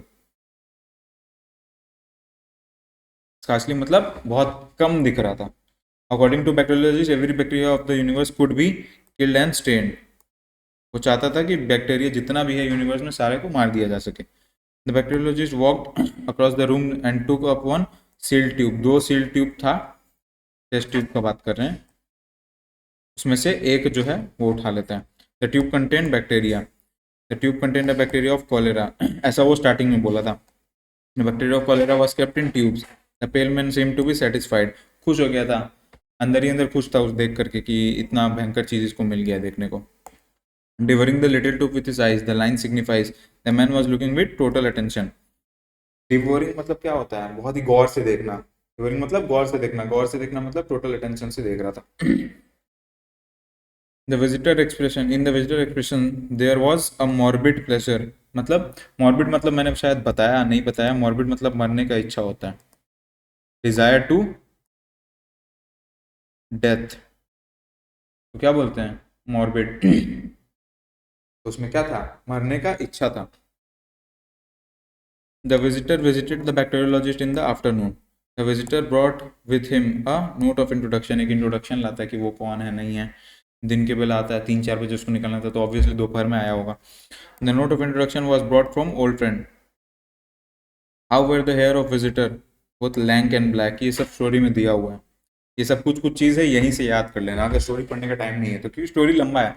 चाहो तो आधा घंटा टाइम दोगे तो कंप्लीट हो जाएगा, लेकिन लंबा है। अगर टाइम नहीं है तो यहाँ से जो कुछ कुछ चीज़ें याद कर लेना, समझे। सब कुछ एक्सप्लेन करना पॉसिबल नहीं है, देखो मैं एक टू वर्ड नहीं तुमको बता पाऊंगा, समझे ना। तो उसी तरह से क्या है, याद कर लेना। The expression of the visitor was haggard, how were the eyes deep grey, deep grey eyes था। The manner of the visitor was nervous, क्योंकि वो पहला बार बैक्टीरिया का इसमें आया है, पहला बार माइक्रोस्कोप वगैरह देख रहा है, तो नर्वस था। द विजिटर हैड अ कीन, कीन मतलब बहुत ही ज्यादा इंटरेस्ट था, कीन इंटरेस्ट, ठीक है। कीन मतलब टोटली इनटू इट, ऐसा। The topic seemed to the visitor lethal, lethal मतलब जानलेवा। The meaning of the word pestilence is epidemic, pestilence मतलब देखो महामारी, देखो एपिडेमिक यहाँ पर बोल दिया इंग्लिश में, क्योंकि एपिडेमिक का मतलब भी महामारी होता है। पेस्टिलेंस का भी मतलब क्या है, मतलब एक बार में जेनोसाइड जैसा चीज हो गया ना, मतलब समझ रहे हो ना बेसिकली मैं क्या समझाना चाह रहा हूँ। बहुत लोग को एक संग मारने वाला चीज, तो वो मतलब वही हो गया, पैंडेमिक बोल सकते हो, एपिडेमिक बोल सकते हो। तो पैंडेमिक एपिडेमिक बोला हुआ है यहाँ, पैंडेमिक लेकिन नहीं है, एपिडेमिक है, समझे। The visitor was actually a nihilist, anarchist को बोलते हैं। The visitor wanted to use the tube of bacteria for mysterious death. The visitor wanted to use the tube to mix in a cistern. Cistern मैंने पानी का line का बात हो रहा है। ये सब याद कर लेना भाई, सब चीज नहीं ए टू जेड में वर्ड टू वर्ड बता पाऊंगा, कुछ चीज यहाँ पर देखने के बाद याद आ रहा है कि हाँ ये भी स्टोरी में था, समझ रहे हो ना। The bacteria lie dormant in ice, dormant in ice, पानी में क्या रहता है, पानी में तो जिंदा है, लेकिन आइस है, उसको जमा दोगे जब आइस क्यूब्स बन जाता है, ठीक है। जब आइस क्यूब्स बन जाता है तो वो क्या हो जाता है, डोरमेंट हो जाता है। Children will drink water from public fountain, public fountain वगैरह बाहर में होता है, वहां से बच्चा लोग खेलता होता है ग्राउंड में तो पानी पीता है, वही बात हो रहा है। Bacteria remain soaked into the soil, bacteria will reappear in both springs and wells, springs and well मतलब पानी के अंदर जमीन के नीचे से जो पानी आता है, तो कुआं या फिर स्प्रिंग्स मतलब छोटा सा तालाब, उसको स्प्रिंग बोलते हैं, और कुआं को वेल बोलते हैं। How many places will the bacteria reappear, 1000 places, story में ऐसे ही बोला, थाउजेंड्स ऑफ प्लेसेस, वही बोलने का मतलब है, समझे। Target of the visitor was to decimate the metropolis, metropolis मतलब मेट्रोपोलिस सिटी को बोल रहे हैं, ठीक है। मेट्रोपोलिस मतलब सिटी को बोल रहे हैं। What was the weakness of the visitor, rhetoric, rhetoric, समझे। But he is quite safe here, मतलब किसका बात हो रहा है, बैक्टीरिया, वो टेस्ट ट्यूब में जब बैक्टीरिया था ना, तो वो बोलता है कि ये बहुत ही खतरनाक चीज़ है, ये वो है, बट मेरे लैब में है तो सेफ है, ऐसा, समझे। तो वही बैक्टीरिया का बात हो रहा था।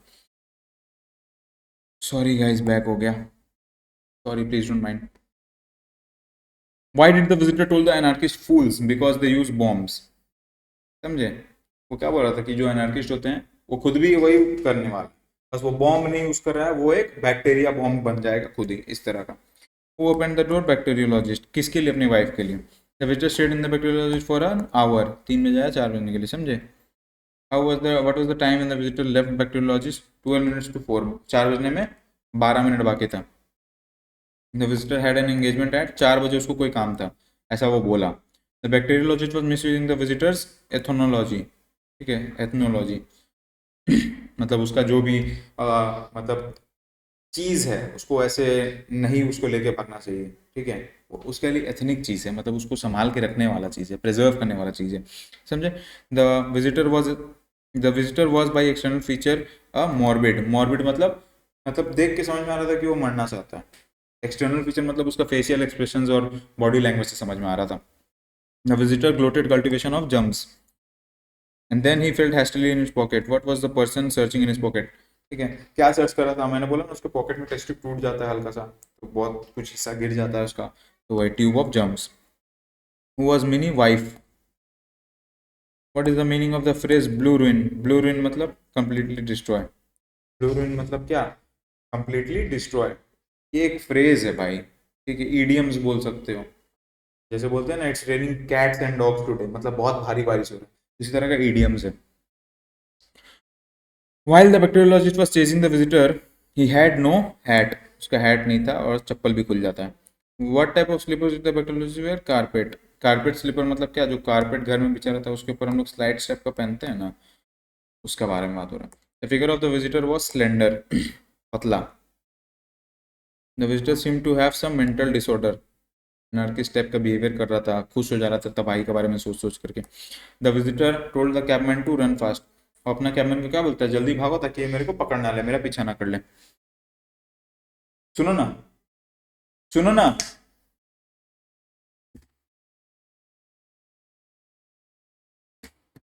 पढ़ो पढ़ो। Who was pursuing the visitor, bacteriologist. Pursuing होगा कि परसुइंग होगा, ठीक है, मतलब वो उसका पीछा कर रहा था, समझ गए ना, ये बारे में बात हो रहा है। The bacteriologist was chasing the visitor fast, पीछे पीछे बहुत तेजी से दौड़ रहा था। According to me the bacteriologist was eccentric, मतलब थोड़ा सा पगला, ठीक है। Minnie was carrying for the bacteriologist all of this, hat shoes overcoat, क्योंकि उसका चप्पल जो है स्लीपर्स था वो रास्ता में टूट गया, हैट पहन के वो निकला नहीं, ओवरकोट लेके वो निकला नहीं। ऐसे ही जैसे लैब में काम कर रहा था उसी तरह से वो भाग जाता है। फिर से बैग हो गया, सॉरी यार, थोड़ा सा ना पेज जो है कट हो गया है, उस वजह से स्लाइड करने में प्रॉब्लम हो रहा है, ठीक है। Minnie was moving by a cab, the bacteriologist was wearing only a velveteen coat, velvet का कोट पहन के था। What was the stout gentleman known as old Toodles, वो मैं बोला ना, वो जब चेस सीन चल रहा था तो कुछ लोग आपस से तानाबाजी कर रहे थे, उसमें से एक ओल्ड टूडल्स बोल करके एक बंदा था। व्हाट इज एरिक्स, expression of horror and disgust, expression of horror and disgust मतलब किसी चीज को वाहियात बोलने से हम लोग कैसे कहते हैं, कैसा अजीब सा है, वो वाहियात वाला चीज, इसको एरिक्स बोलते हैं, ठीक है, sorry. According to onlookers the cabman had gone mad, onlookers मतलब जब वो लोग का चेस सीन चल रहा था, ठीक है, तो जो आसपास में ये लोग थे खड़े लोग, बाजार बाजार में जहाँ भी थे, उन लोग के हिसाब से क्या थे, वो लोग पागल हो गए थे, इतना तेज से भाग दौड़ मचा रहे थे शहर में। How did mini go by, perfect applause, तो जब वो कैब लेके गया, उसके बाद वो बैक्टीरियोलॉजिस्ट गया, उसके बाद उसकी वाइफ जब जाती है तो सब देखते हैं हाँ बढ़िया चेस सीन चल रहा है, लोग ताली वाली मारने लगते हैं, ठीक है, चलो। While people were uploading mini didn't like it, उसको अच्छा नहीं लग रहा था कि वो लोग ताली मार रहे हैं उसको देख करके। On down Haverstock Hill Minnie world, the man in foremost cap set crouched back in the corner, the tube in the man's hand had vast possibilities of destruction, उसको लग रहा था कि वो जो ट्यूब है से बहुत सारा तबाही मचाया जा सकता है। The mood of the man was a mixture of fear and exaltation, both A and B, ये दोनों था।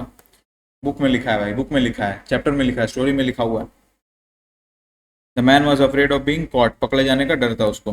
What was the aim of the man, to make the bacteria with water source, main water line से जिससे सबको पानी वानी मिलता है उसमें मिक्स करना चाहता था ताकि ए टू जेड हर पर्सन के पास वो बैक्टीरिया का डिजीज पहुंच जाए।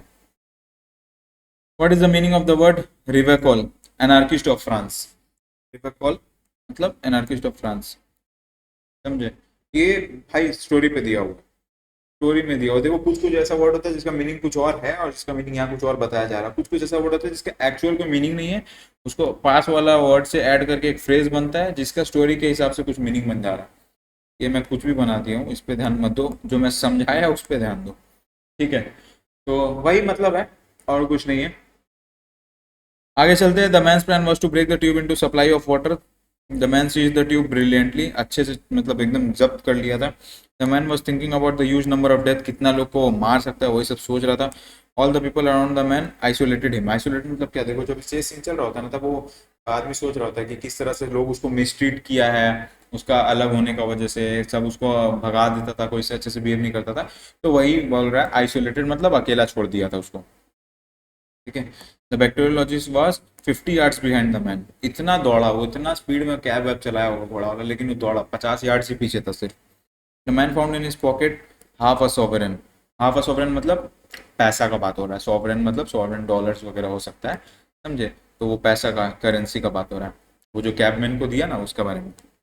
उसने the money from the man hand, cabman छीन लेता है, वो बोलता है और पैसा चाहिए, बोलना कि मेरे को आगे इस मैन से दूर ले जाओ तो मैं पूरा पैसा दूंगा, तो वो क्या करता है कि इसको भरोसा नहीं होता कि देगा कि नहीं, तो उसके हाथ से पैसा छीन लेता है, समझ गए, समझ तो गए ही हो गए, इतना मेहनत से समझा रहे आप लोग को, समझे नहीं आप लोग, हाँ लाइक करिए शेयर करिए। चलिए, 2 or 3 drops of the bacterial liquid fell on the man's apron. The man will be the first martyr. Martyr मतलब क्या, मार्टर मतलब क्या, जो शहीद होने जा रहा है। मार्टियर मतलब क्या, जो शहीद होता है उसको मार्टियर बोलते हैं, ठीक है। According to the anarchist the death was bacteria बाइज फिल्थी, फिल्थी, समझे। The man drank 2 or 3 drops of water from the tube to make sure death, ताकि वो मर जाए। The cab of the anarchist stopped at Wellington Street. Cab कहाँ रुका, Wellington Street में। Wellington Street में जब मतलब जहाँ से वो लोग लास्ट रुक जाते हैं फिर वो सिटी की तरफ जाने लगता है एनार्किस्ट, वेलिंगटन स्ट्रीट था। The tube in the man's hand contained poison of cholera. The man in the folded hand was waiting for bacteriologist. वो आराम से ऐसे विलन के जैसा खड़ा होकर के हंस रहा था, समझे, बैक्टीरियोलॉजिस्ट का वेट कर रहा था। The pose of the man was tragic. कैसा था, ट्रेजिक। विलन लोग कैसा पोज देते हैं भाई, वैसे ही बनने की कोशिश कर रहा था वो, अपने आप को बैटमैन का विलन समझ रहा था बेसिकली, उससे ज्यादा और कुछ नहीं, ठीक है। चलो, the man greeted is pursuant with a defiant laugh, मतलब हंस करके, मतलब साइको लोग कैसा होता है, हा हा हा सब बर्बाद कर देंगे, उस टाइप का। The man was striding towards Waterloo bridge. Waterloo bridge की तरफ जा रहा था जहां से वो जाकर के कूद जाएगा या किसी और लोग को इन्फेक्ट करेगा, कूद जाएगा तो पूरा पानी का स्ट्रीम ही बर्बाद कर देगा, इसी तरह का। एक ओपन एंड में कहानी एंड हुआ, तो एग्जैक्ट डेथ है कि नहीं है मैं आपको नहीं बता सकता हूँ, और अलग अलग जगह में अलग अलग रिप्रेजेंटेशन है स्टोरी का, समझे ना। बेसिकली लास्ट में यही होता है। The man was जॉस्टलिंग with his infected body with people. जॉस्टलिंग मतलब क्या, भीड़ में धक्का धुक्की करना होता है ना, देखो, infected body, jostling with his infected body with people. Minnie brought for the bacteriologist shoes overcoat. देखो, सिंस शू और शूज लिखा है तो आप लोग को उसी टाइम समझ जाना चाहिए कि ये ऑल ऑफ दिस होगा। और ओवरकोट तो मैंने बताया था कि वो बिना ओवरकोट का भी दौड़ रहा था। लास्ट 4 क्वेश्चन, ये चैप्टर भी कंप्लीट हो जाएगा, यानी कि आपको 50 मार्क्स से 25 marks complete, 25 marks will be done ये 3 क्वेश्चन 4 क्वेश्चन होने के बाद। चलो कर लेते हैं। Mini was convince that the bacteriologist was mad. उसको लगा था कि उसका पति क्या हो गया, साइंस वाइंस में रह करके पूरा पगला हो गया है। Effect of bacteria on the monkey, blue patches. मैंने बोला ना वो बैक्टीरिया से क्या होता है, ब्लू पैचेस पड़ जाता है। As per the conversation with the visitor, what type of cholera the bacteria is cultivated? Asiatic cholera. ये फर्स्ट स्टांस में लिखा हुआ है, फर्स्ट आपका जो पैराग्राफ है उसी में ही लिखा हुआ है, ठीक है। एसियाटिक कॉलेरा, क्या कॉलेरा, अच्छा एशियाटिक, सॉरी मेरे से गलती हो गया, ये बहुत सुंदर जैसे हम लिख दिए हैं, कॉन्फिडेंस से इतना गलत कैसे लिख सकता है कोई। चलो last question. Minnie and the bacteriologist were going to meet Mrs Jabber. से मिलने वाले थे मिसेस जेबर से। इसी के साथ जो है आपका दूसरा स्टोरी या प्रोज कंप्लीट हो जाता है। 3 चैप्टर टोटल कंप्लीट हो जाते हैं। वीडियो में टाइम स्टैम्प्स है, टाइम स्टैम्प्स के हिसाब से देखो, जरूरत पड़ रहा है 1.5x कर लो, 1.25x कर लो। नोट्स और पीडीएफ के लिए टेलीग्राम और व्हाट्सएप में जाओ, और सब कुछ हो जाए अपना दोस्त लोग से जरूर शेयर कर देना।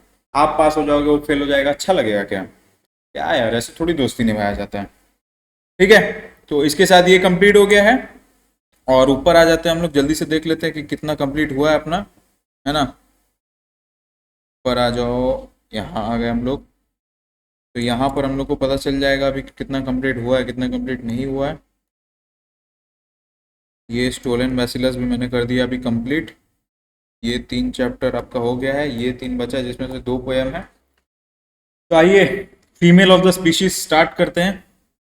टाइम नहीं लेंगे ज्यादा, पोएम है एकदम शॉर्ट सा पोएम है ये भी, ठीक है। शॉर्ट सा एक्सप्लेनेशन देंगे, बहुत ज्यादा टाइम आपका नहीं खाएंगे। क्या बोल रहा है क्या पोएम, समटाइम्स। देखो पहला बात तो ये फ्री स्टाइल नैरेटिव में लिखा हुआ है, ठीक है।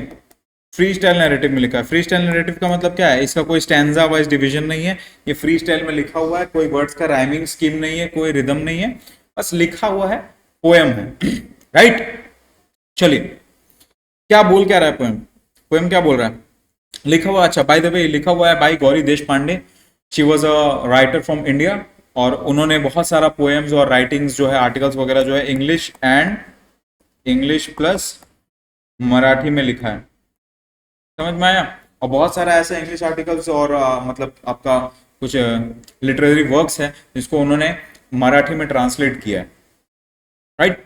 चलिए शुरू करते हैं। क्या बोल रहा है, sometimes you want to talk about love and despair and the ungratefulness of children. A man is of no use whatever then you want then your mother और सिस्टर। क्या बोला गया, क्या बोल रही है यहाँ पर ये पोएम में ना, वुमेन का जो स्ट्रगल्स है, वुमेन का जो डेली स्ट्रगल्स है, जो छोटा छोटा कुछ परेशानी है, उनके बारे में बात हो रहा है। क्या बात हो रहा है, समटाइम्स क्या करना चाहते हैं, समटाइम्स एक औरत क्या चाहती है कि वो बात करना चाहती है किस बारे में, प्यार और डेस्पेयर। डेस्पेयर मतलब लॉस्ट होप, डेस्पेयर मतलब लॉस्ट होप। तो लव एंड डिस्पेयर के बारे में बात करना चाहते हैं। और किस बारे में बात करना चाहते हैं, अनग्रेटफुल चिल्ड्रन के बारे में बात करना चाहते हैं। ठीक है, अनग्रेटफुल चिल्ड्रन के बारे में बात करना चाहते हैं। उस टाइम पे क्या होता है, a man is of no use whatever then. उस समय जो उनका हस्बैंड है, जो उनका आदमी है, उस समय जो उनका हस्बैंड है, आदमी है, वो कोई काम का नहीं होता है। क्यों काम का नहीं होता है, क्योंकि वो जो है ना उस टाइम उनसे इमोशनल जो टॉक्स है, इमोशनल जो डिस्कशंस है वो नहीं कर सकते हैं। समझ गए, वो बात जो है उन लोगों से नहीं कर सकते हैं। तब उस समय क्या चाहिए, you want then your mother और सिस्टर। उस समय आपको कौन चाहिए बात करने के लिए, आपकी मम्मी या बहन। एक वुमेन के लिए ये दो लोग इमोशनली, ऐसे क्या है, इमोशनली जिनसे सबसे ज्यादा कनेक्टेड है वो मदर और सिस्टर होती है एक लड़की के लिए।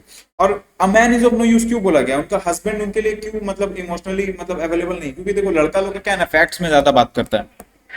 ठीक है, लड़की लोग इमोशंस में ज्यादा बात करती हैं। ठीक है, लड़की लोग किसमें बात करती हैं, इमोशंस में। तो लड़का को ना अगर आप फैक्ट बात समझो, नहीं देख ये चीज का ये मतलब है इसलिए ऐसा है, तो वो समझ जाएगा। लेकिन लड़की को क्या बताना होगा, इमोशन के वाइज, देखो ये चीज ऐसा है ना तो इससे खुशी मिलेगा इसलिए ये अच्छा है। समझ रहे हो बात को, देखो हम किसी को ऑफेंड नहीं करना चाह रहे, जो पोएम का मीनिंग है वो समझाना चाह रहे हैं। ठीक है, जो मतलब है वो है भाई। ठीक है, तो ये बताया गया। अब इसके बाद का लाइंस क्या बोलता है, इसके बाद का लाइंस बोलता है, और the girl with whom you went to school and your first love and her first child, a girl and your second। यहां पर क्या है, जो स्कोप है उसको वाइडन किया गया है। जैसे कि आप माँ बहन के अलावा किससे किससे और बात कर सकते हो इमोशनली, वुमेन्स जो है किससे किससे बात करना प्रेफर करती हैं, उसमें कौन कौन आता है। ठीक है, जिसके साथ वो स्कूल जाया करती थी, जिस लड़की के साथ वो स्कूल जाया करती थी, यानी उनकी बचपन की दोस्त। एंड योर फर्स्ट लव, यहाँ पर फर्स्ट लव से दो डिनोशन हो सकता है, या तो आपका पहला जो लव्ड वंस है, ठीक है, या लव इंटरेस्ट है, उसके बारे में बात हो रहा है। और या तो फर्स्ट लव क्या होता है, फर्स्ट लव भी मदर ही होती है। समझ गए। And her first child a girl, या तो आपकी बेटी, आपकी पहली बच्ची कौन, जो कि आपकी बेटी है, गर्ल चाइल्ड। ठीक है, and her second, and your second मतलब और तुम्हारी दूसरी बच्ची, दूसरी बच्चे या जो भी क्या है, गर्ल है। यानी कि वुमेन इमोशनली सबसे ज्यादा किससे कनेक्टेड होती है, अनदर वुमन से। समझ गए, चलो आगे चलते हैं। आगे का लाइंस क्या बोल रहा है, you sit with them and talk, she says and you sit and sip and speak of the rate of rice and the price of the tea and the scarcity of cheese. Women क्या करती है, यहाँ पर एक मतलब एक environment create किया गया, जैसे शाम के टाइम में वुमेन लोग बैठती हैं, बातचीत करती हैं। तो वो जैसा एनवायरनमेंट क्रिएट किया गया कि क्या कर रही है वो, बैठ करके क्या करती है, you sit with them and talk, बैठ के क्या करते हो, बात करते हो, डेली स्ट्रगल्स को डिस्कस करते हो कि मेरे हस्बैंड ने आज ये मैंने खाना बनाया था नहीं खाया, या मेरा बच्चा मुझे ऐसे बोल करके स्कूल चला गया। तो ये अपने डेली स्ट्रगल्स को क्या नॉर्मल डे टू डे जो डिस्कशन होता है उसके थ्रू वो लोग व्यक्त कर रही है। एक इमोशनल कनेक्शन इतना लेवल पे एस्टेब्लिश्ड है कि जब ये सब डिस्कशन चल रहा होता है ना, वो अपना अंदर का पेन या अपना दर्द बता रही होती है। लेकिन क्या, सरफेस लेवल टॉक्स से, surface level talks, surface level talks क्या है, सिलाई मशीन के बारे में बात करना, राशन पानी का दाम के बारे में बात करना, rate of rice and price of T, rate of rice price of T. ठीक है, rate of rice and price of T, इस तरह का बात। स्कार्सिटी ऑफ चीज, चीज मतलब कॉटेज चीज समझ सकते हो, पनीर समझ सकते हो। जिस टाइम पे पोएम लिखा गया था उस टाइम पे चीज बेसिकली पनीर वगैरह ही था। समझ रहे हो। एंड उसके बाद का लाइंस क्या बोल रहा है, you both know that you have spoken of love and despair and ungrateful children. तो जिससे हम लोग का जो स्टार्ट हुआ था, you want to talk about love despair and ungrateful children, उसी से जो पोएम एंड हो जाता है कि एंड में हमें पता चलता है कि हमने बात किया है, किस बारे में बात किया है, love and despair. Love and despair दोनों अलग अलग चीज है भाई, दोनों अलग अलग इमोशंस हैं। एंड अनग्रेटफुल चिल्ड्रन, और अनग्रेटफुल जो बच्चे हैं हमारे, उनके बारे में बात किया गया है। ये लाइन हमें दिखाता है कि वुमेन्स के बीच में इतना लेवल का इमोशनल कनेक्शन, इतना लेवल का इमोशनल एस्टेब्लिशमेंट है कि उन्होंने just day to day talks करके अपना अंदर का जो प्रॉब्लम्स है उसको डिस्कस कर लिया है, अपना जो एक मतलब मन में जो है भरा हुआ उसको हल्का कर लिया है। समझ में आया, पोएम इतना ही बताना चाह रहा है, पोएम इसके अलावा कुछ नहीं बताना चाह रहा है। डिटेल समरी पढ़ लेना, स्टैंजा वाइज एक्सप्लेनेशन भी दिया, अगर डिटेल समरी नहीं चाहिए, stanza wise line by line समझना चाहते हो तो ये समझ लेना। ठीक है, और उसके बाद जो है एक क्रिटिकल एनालिसिस है, इसमें थीम दिया है, बॉन्डिंग एंड एम्पैथी का थीम है। मैंने समझाया कि किस लेवल का एम्पथी और किस लेवल का जो बॉन्डिंग जो है, एक लेवल ऑफ एस्टेब्लिशमेंट है, लेवल ऑफ कनेक्शन है दो फीमेल्स के बीच में होता है, उसके बारे में एक्सप्लेन किया गया है। Contrast between main and women के बारे में बताया गया है कि मेन किस तरह से इमोशनली कुछ टाइम पे वुमेन के लिए कोई काम का नहीं रहता है, कोई एस्टेब्लिशमेंट नहीं रहता है उस चीज़ का, ठीक है, लेकिन वुमेन के लिए वुमेन का एक जो इमोशनल कनेक्शन है वो हमेशा अवेलेबल रहता है। समझ रहे हो? समझ ही रहे हो गए। टाइम नहीं वेस्ट करते, आ जाते हैं एमसीक्यू पे। एमसीक्यू क्या बोल रहा है ग्रुप? एमसीक्यू क्या बोल रहा है? एमसीक्यू कुछ तो बोल रहा होगा, चलो ग्रीन कर देते हैं। थोड़ा देखो कलर वलर चेंज कर रहे हैं ना, आप लोग को भी मजा आएगा, मेरे को भी मजा आएगा, ठीक है। बहुत देर से पढ़ा रहे हैं, आप लोग भी बहुत देर से पढ़ रहे हो, ब्रेक लेते रहना, लेकिन बीच बीच में टाइम स्टैम्प्स दिया हुआ है, जहाँ से छोड़ोगे वहाँ से वापस कंटिन्यू कर लेना। जरूरत पड़े 1.5x कर लो, 1.25x कर लो। पीडीएफ चाहिए, टेलीग्राम पे जाओ, व्हाट्सएप पे जाओ, नंबर यहाँ पर दिख रहा है, ये रहा नंबर, ठीक है।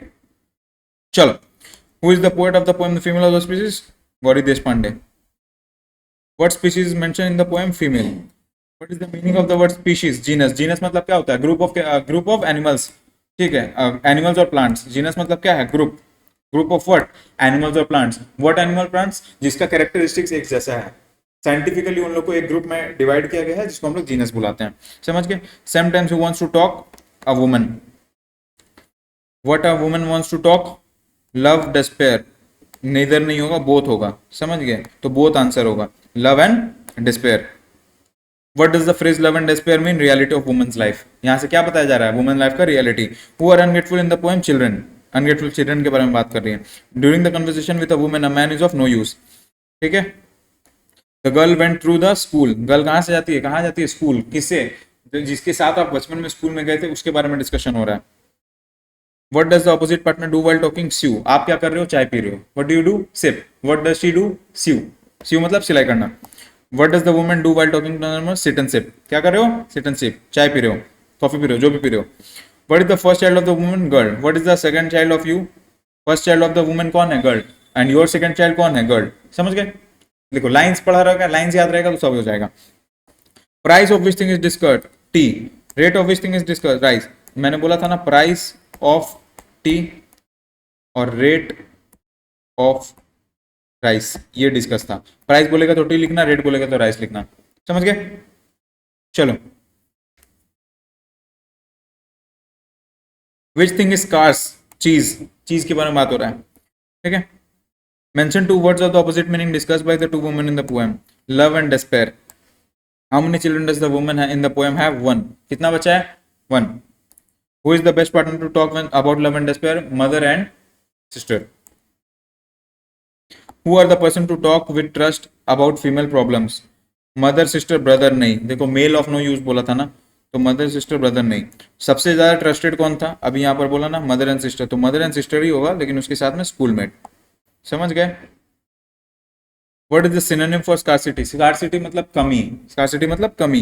Plenty मतलब उसका एंटोनिम हो गया, मतलब उल्टा हो गया। स्मॉल बिग यहाँ पर कोई रेलेवेंस नहीं रखता है। डर्थ। डर्थ मतलब लैक ऑफ समथिंग। डर्थ का मतलब क्या है? Lack of something. और लैक का मतलब हम लोग जानते हैं क्या होता है? लैक मतलब रुपया वाला, लाख लाख रुपया नहीं भाई। लैक मतलब क्या हो गया? लैक मतलब कमी हो गया। तो स्कार्सिटी मतलब कमी, लैक मतलब कमी, तो डर्थ मतलब भी कमी। What is the synonym for despair? Despair मतलब डिजेक्शन। डिजेक्शन मतलब लूजिंग होप्स। रिजेक्शन मतलब losing hopes. What is the synonym for price? Cost. Price मतलब दाम। दाम मूल भाव। समझ गए? And your second, what is mention as second? Second मतलब चाइल्ड। चाइल्ड मतलब कौन थी? गर्ल। Girl child. ठीक है, देखो child. Cheese is a dash product, milk product. Cheese is a milk product. उसके बाद क्या है? 25, शायद इस चैप्टर का लास्ट क्वेश्चन है। यस, इस चैप्टर का लास्ट क्वेश्चन है। The woman mentioned in the poem is worldly. Worldly मतलब क्या हुआ? दुनिया वाली नहीं भाई, घर गृहस्थी वाली, सांसारिक। इसका मतलब क्या हुआ? सांसारिक, घर गृहस्थी वाली वुमेन है, उसका हस्बैंड है, बच्चा है। समझ गए? ये था आपका चैप्टर। ये एक और चैप्टर हमने कंप्लीट कर लिया। देखो कितना जल्दी कंप्लीट हो रहा है। अगर मैं वो प्रोज के लिए बैठा रहता ना, अगर मैं प्रोज के लिए बैठा रहता ना, आप लोग बोर हो जाते, नहीं कंप्लीट होता। देखो कितना जल्दी ये कंप्लीट हो गया। ठीक है, अब हम लोग करेंगे इन द कंट्री कॉटेज। ये भी बहुत छोटा सा पोएम है, बहुत प्यारा सा पोएम है, बहुत अंडरस्टैंडिंग पोएम है। जल्दी से इसको भी कंप्लीट कर लेते हैं। इसके बाद आपका जो पूरा सिलेबस कंप्लीट हो जाएगा, ये वन शॉट वीडियो कंप्लीट हो जाएगा। और ब्रेक लेना है ले लो, लेकिन वीडियो कंप्लीट करके जाना, वीडियो को छोड़ना मत। आपके लिए करवा रहे हैं, आपके बहुत काम आने वाला है। ओके, चलिए बता देते हैं आप लोग को अभी तक हम लोग क्या क्या किए हैं, अभी तक हम लोग कहाँ पहुंचे और अभी हम लोग को कहाँ तक पहुंचना है। टेबल ऑफ कंटेंट्स, गीतांजलि 45 सबसे पहले करवाया, उसके बाद कराया अ डेज वेट, ये भी कंप्लीट हो गया। उसके बाद कराया द स्टोलन बैसिलस, ये कंप्लीट हो गया। उसके बाद कराया Sarvepalli Radhakrishnan intuition and genius, ये भी कंप्लीट हो गया। उसके बाद अभी मैंने रिसेंटली करवाया, मतलब लास्ट वाले पार्ट में, the female of the species, और अब मैं कराऊंगा इन द कंट्री कॉटेज। ये आपका सिलेबस का लास्ट चैप्टर है। और लास्ट चैप्टर शुरू करने से पहले मैं फिर से बोल रहा हूँ, टेलीग्राम पे जुड़ जाओ, व्हाट्सएप पे जुड़ जाओ, जा करके चैनल में ऐड हो जाओ। कोई भी इंक्वायरी रहे इस दिया हुआ नंबर पे जाओ, इस दिया हुआ नंबर पे जा करके तुम लोग जो भी इंक्वायरी है वगैरह ले लो। वेबसाइट विजिट करो, चैनल को सब्सक्राइब करो, चैनल को जरूर से सब्सक्राइब करो। इस तरह का और वीडियो आएगा, आगे भी आएगा।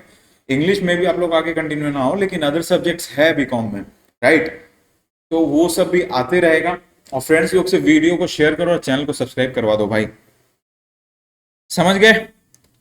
ये भी समझ ही गए होंगे आप लोग, समझदार समझदार स्टूडेंट है सब अपना सीयू में। फीमेल ऑफ द स्पीशीज करवा दिया। Last chapter, you can do it, you can easily do it, मुझे भरोसा है आप लोग कर लोगे। छोटा सा एकदम पोएम, ठीक है, छोटा सा एकदम पोएम है। ये पोएम का नाम क्या है? In the country cottage. Country मतलब कॉटेज, मतलब कॉटेज मतलब झोपड़ी। कंट्री मतलब क्या होता है?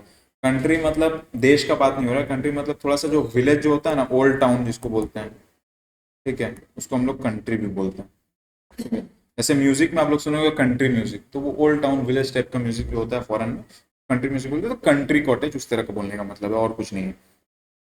Text of the poem, poem क्या बताना चाह रहा है? मैं लाइन बाय लाइन एक्सप्लेनेशन में नहीं जा रहा हूँ, मैं आपको ओवरऑल एक एक्सप्लेनेशन दे दे रहा हूँ, जिससे आपको इजीली समझ में आ जाएगा मैं बोलना क्या चाह रहा है। समझ में आ गया? चलो, होता क्या है, एक रात का बात है, जब जो नरेटर है, स्पीकर है, उनका वो और उनके फ्रेंड्स एक कंट्री कॉटेज में रहते हैं। वो लोग मतलब सोने के लिए जा रहे होते हैं, उनका आंख जो है हैवी हो जाता है, ठीक है, बहुत नींद आ रहा है, उन लोग को सोने जा रहे होते हैं। तो एकदम नींद सोने से पहले ही वो लोग मतलब अपना मतलब नींद पूरा आ जाने से पहले बेड पे जाते हैं, ठीक है। और बॉडी इतना थका हुआ है, या तो आराम करेगा सोएगा, या तो लव, मेक लव। क्या बोला है? लिम्स प्रिपेयर टू स्ट्रेच और लव। लव से यहाँ पर सिंपली इंटीमेसी के बारे में बात हो रहा है। समझ में आ गया? ज्यादा डिटेल में नहीं जाते हैं। लिम्स प्रिपेयर टू स्ट्रेच और लव, ठीक है। अब माहौल कैसा था? डार्क था, अंधेरा था, रात का टाइम था। उसमें वो लिजर्ड जो है अचानक से आता है, वो लिजर्ड जो है आता है। Immobile, immobile tense and grey. Immobile का मतलब क्या है? वो एकदम स्थिर था। इमोबाइल मतलब जो मूव नहीं कर रहा है, एकदम स्थिर था, सटीक था। उसका जो उसका अंदर एक साइलेंट एनर्जी था, साइलेंट एनर्जी था। लेकिन और उस रात में मतलब वो क्या था? वो शांत था, इमोबाइल था, लेकिन वो एक्चुअली में उस अंधेरा रात में जब सब कुछ सो रहा है, सब कुछ मतलब लेजीनेस में है, हम लोग सब मतलब नरेटर है और उसका फ्रेंड है, जो भी पार्टनर है उसके साथ, वो एकदम लेजीनेस में है, ठीक है। वहां पर वो जो छोटा सा जानवर है, जिसका लाइफ का शायद हम लोग के लिए कोई ज्यादा इंपॉर्टेंस ना हो, वो हम लोग से ज्यादा अलाइव और एक्टिव समझ में आ रहा है, हम लोग से ज्यादा अलाइव और एक्टिव दिख रहा है। उसका एक साइलेंट एनर्जी है। वो क्या करता है? वो चुपचाप से आता है, वहां पर अपना अंधेरा में जो है वेट करता है, ठीक है। किसका वेट करता है? अंधेरा में वेट करता है कॉकरोच को मारने का। वो वेट कर रहा है कि पूरा अंधेरा होगा, पूरा रात होगा, कॉकरोचेस बाहर आएंगे, वो उनको टारगेट बनाएगा और कॉकरोचेस को मार के खा लेगा, ठीक है। कॉकरोचेस को मार के खत्म कर देगा। समझ में आया? वो लोग क्या करते हैं? वो लोग जब मतलब डिजर्ट को देखते हैं तो उन लोग का बार बार नजर उसी में जाता है। नजर जाने को ग्लांस बोलते हैं। ग्लांस करना मतलब थोड़ा थोड़ा नजर में झलकी लेना। समझ गए? उसके वजह से उसके बाद क्या होता है? वो लोग जब लास्ट में सो जाते हैं, जब अगले दिन सुबह उठते हैं, तो वो लोग देखते हैं कि वो जो लिजर्ड था उसने अपना काम कंप्लीट कर लिया। क्या काम कंप्लीट किया? कॉकरोचेस को मारना कंप्लीट कर लिया, खाना कंप्लीट कर लिया। वो जगह को साफ सुथरा छोड़ देता है जैसा वो पहले था, और कॉकरोचेस वगैरह जो थे उसने उसको खा लिया है। समझ गए? स्टाउट का मतलब क्या है? यहाँ पर बोला स्टाउट मतलब होता है थिक, थिक मतलब होता है मोटा। समझ में आया? ये पोएम हम लोग को क्या समझाना चाह रहा था? ये पोएम समझाना था, एक कॉन्ट्रास्ट दिखाना चाह रहा था कि एक छोटा सा जो चीज है उसका लाइफ उस इतना इंपॉर्टेंस होल्ड कर सकता है, जो कि हम लोग को कुछ सिखा सकता है। हम लोग बहुत कुछ जो है खुद से नहीं सीख पाते हैं। हम लोग बहुत काम ऐसा करते हैं ना, काम होने से पहले ढोल पीट देते हैं, शोर मचा देते हैं, ये काम करने वाला है भाई, ये काम कर लेगा, तेरा भाई आज ये कर लेगा। लेकिन हम लोग को ऐसा नहीं करना चाहिए। जब तक हम लोग कुछ एस्टेब्लिश नहीं कर लेते हैं ना, जब तक हम लोग कुछ हासिल नहीं कर लेते हैं ना, हम लोग को उसका ढोल नहीं पीटना चाहिए। समझ रहे हो? तो वही बताने का कोशिश किया गया है। तो उसी से लिजर्ड को कंपेयर किया गया कि लिजर्ड कितना शांति से आता है, अंधेरा में वेट करता है, पेशेंस सीखने को मिलता है, पेशेंस दिखाता है। हम लोग को भी उससे पेशेंस सीखना चाहिए, और सीखना चाहिए कि किस तरह से शांति से हम लोग को अपना काम कंप्लीट कर लेना चाहिए विदाउट मेकिंग एनी नॉइस। समझ में आया? और काम ऐसा करो कि एकदम क्लीन एंड क्लियर। यही इस पोएम से बताने का कोशिश किया गया है, यही इसका समरी है। यहाँ डिटेल्ड एक्सप्लेनेशन है, कुछ ना समझ आया हो तो इसको पढ़ लेना। आई होप इतना इजीली समझाया हो भाई, कोई नहीं समझाएगा इतना आसानी से आपको, तो ये समझ में आ ही गया होगा। ये एक नॉर्मल सा समरी है। एनालिसिस दिया हुआ है। थीम क्या है? Theme of patience and silence energy. मैंने बताया सब्र, सब्र और साइलेंट एनर्जी के बारे में बताया गया। Contrast between human and animal activity. हम लोग शोर मचा के काम करते हैं, वो लोग शांति से काम कर लेते हैं। Respect for nature cycle. देखो नेचर का कुछ साइकिल होता है, फूड चेंज जिसको हम लोग बोलते हैं। किसका साइकिल है? नेचर का साइकिल है। वो कॉकरोच को लिजर्ड मार के खाएगा ही। कॉकरोच को क्या करेगा? लिजर्ड जो है मार के खाएगा ही, वो उसका काम है। हम लोग के लिए भले ही वो उतना रेलेवेंट ना हो, नॉट रेलेवेंट, लेकिन for nature cycle it's very relevant. Small action with big significance. Cockroach का मारने से कितना तरह का बीमारी, रोग धोक सब दूर हो गया। समझ गए? Symbolic meaning. द लिजर्ड में symbolise the ideal purposeful life. Alert, patient, silent and energetic. Alert रहना चाहिए हम लोग को भी सीखना चाहिए कि पर्पसफुल लाइफ कैसे होता है। अलर्ट रहो, सब्र सीखो, शांत रहो, ढोल मत पीटो, और एनर्जेटिक रहो। जब भी जो काम करो फुल एनर्जी, फुल पोटेंशियल के साथ करो। समझ गए? यही था भाई इसका। देखो स्टैंजा वाइज भी एक्सप्लेनेशन दिया हुआ है। हम लोग का नोट्स जो है बहुत मेहनत से बनाया हुआ नोट्स है, ठीक है। हम लोग में जो नेक्स्ट शेड्यूल इतना अच्छा से कंपाइल करते हैं, probably one of the best I have seen. और जो लैंग्वेज है वो बहुत इजीली अंडरस्टैंडेबल है। अब देखो कुछ कुछ वर्ड्स होगा जो आप लोग नहीं जानते होगे, या हो सकता है नहीं पता होगा, तो वो वर्ड्स क्या है ना, वैसा रिप्रेजेंट या वैसा नहीं दिया रहेगा ना, तो पूरा मीनिंग चेंज हो जाएगा। इसीलिए हो सकता है कुछ पार्ट समझना है, लेकिन जितना अच्छा नेक्स्ट शेड्यूल कंपाइल करके दिया है, हर चीज को आप लोग को इतना बढ़िया से एक्सप्लेन करके कौन देगा भाई? कौन देगा बताओ ना? टेक्स्ट दिया है, एक्सप्लेनेशन कर दिया है, समरी भी दे दिया है, उसके बाद एनालिसिस भी दे दिया है, उसके बाद स्टैंजा वाइज भी एक्सप्लेन कर दिया है, रुका नहीं है, क्रिटिकल अप्रिसिएशन या क्रिटिकल एनालिसिस भी फिर से किया है। समझे? उसके बाद हम एमसीक्यू भी करवा रहे हैं आप लोग को। इतना डिटेल, इतना काम, इतना मेहनत क्यों हो रहा है? आप लोग के लिए हो रहा है, आप लोग के लिए कर रहे हैं। टाइम वेस्ट नहीं करेंगे, बिल्कुल टाइम वेस्ट नहीं करेंगे। एमसीक्यू पे आ जाते हैं। चैप्टर का नाम in the country cottage. Chapter का नाम क्या है? In the country cottage. चलो स्टार्ट करते हैं। Who is the poet of the poem? अच्छा ये मैंने बताना भूल गया था, निसिम एजेकियल, ठीक है। निसिम एजेकियल इनका नाम रहता है, ये इनके पोएट हैं, ठीक है। ये इस तरह का थोड़ा सा मतलब छोटा सा जो सिंपल चीज है उसको बड़ा इम्पैक्ट के साथ दिखाना, इनका बहुत सारा वर्क्स में आपको दिख जाएगा, ठीक है। बहुत ही बढ़िया पोएट थे ये भी। तो Nissim Ezekiel is the poet of country cottage. शायद ऊपर में लिखा भी नहीं होगा, मे बी, जो भी है, बट आप लोग को अभी पता चल गया। इसको नोट कर लेना, पीडीएफ मिल जाएगा, पीडीएफ में सारा पढ़ लेना। आप लोग एग्जाम देने से पहले सब कुछ एक बार रिवाइज कर लेना, ठीक है, मिस मत करना कुछ भी। चलो, by religion Nissim Ezekiel is Jew. क्या है? ज्यूस है। Where did the lizard come? Cottage room. कहाँ आते हैं? Cottage room. When did the lizard come? रात में आते हैं, night. Who were indolent? The poet, speaker and his friend. Indolent का मतलब क्या होता है? लेजी। इंडोलेंट का मतलब क्या होता है? Lazy. How was the indolence of the speaker and his comrade? Comrade का मतलब होता है फ्रेंड्स। कॉमरेड का मतलब होता है फ्रेंड्स। कैसा था उनका इंडोलेंस? उनका लेजीनेस कैसा था? बहुत ज्यादा था, ग्रेट, महान, बहुत ज्यादा था। बहुत थके हुए थे, बहुत लेजी थे वो लोग। इतना रात हो गया था, एकदम आंख वाँख भर गया उन लोग का, ठीक है, नींद से। When did the speaker and his companions go to bed?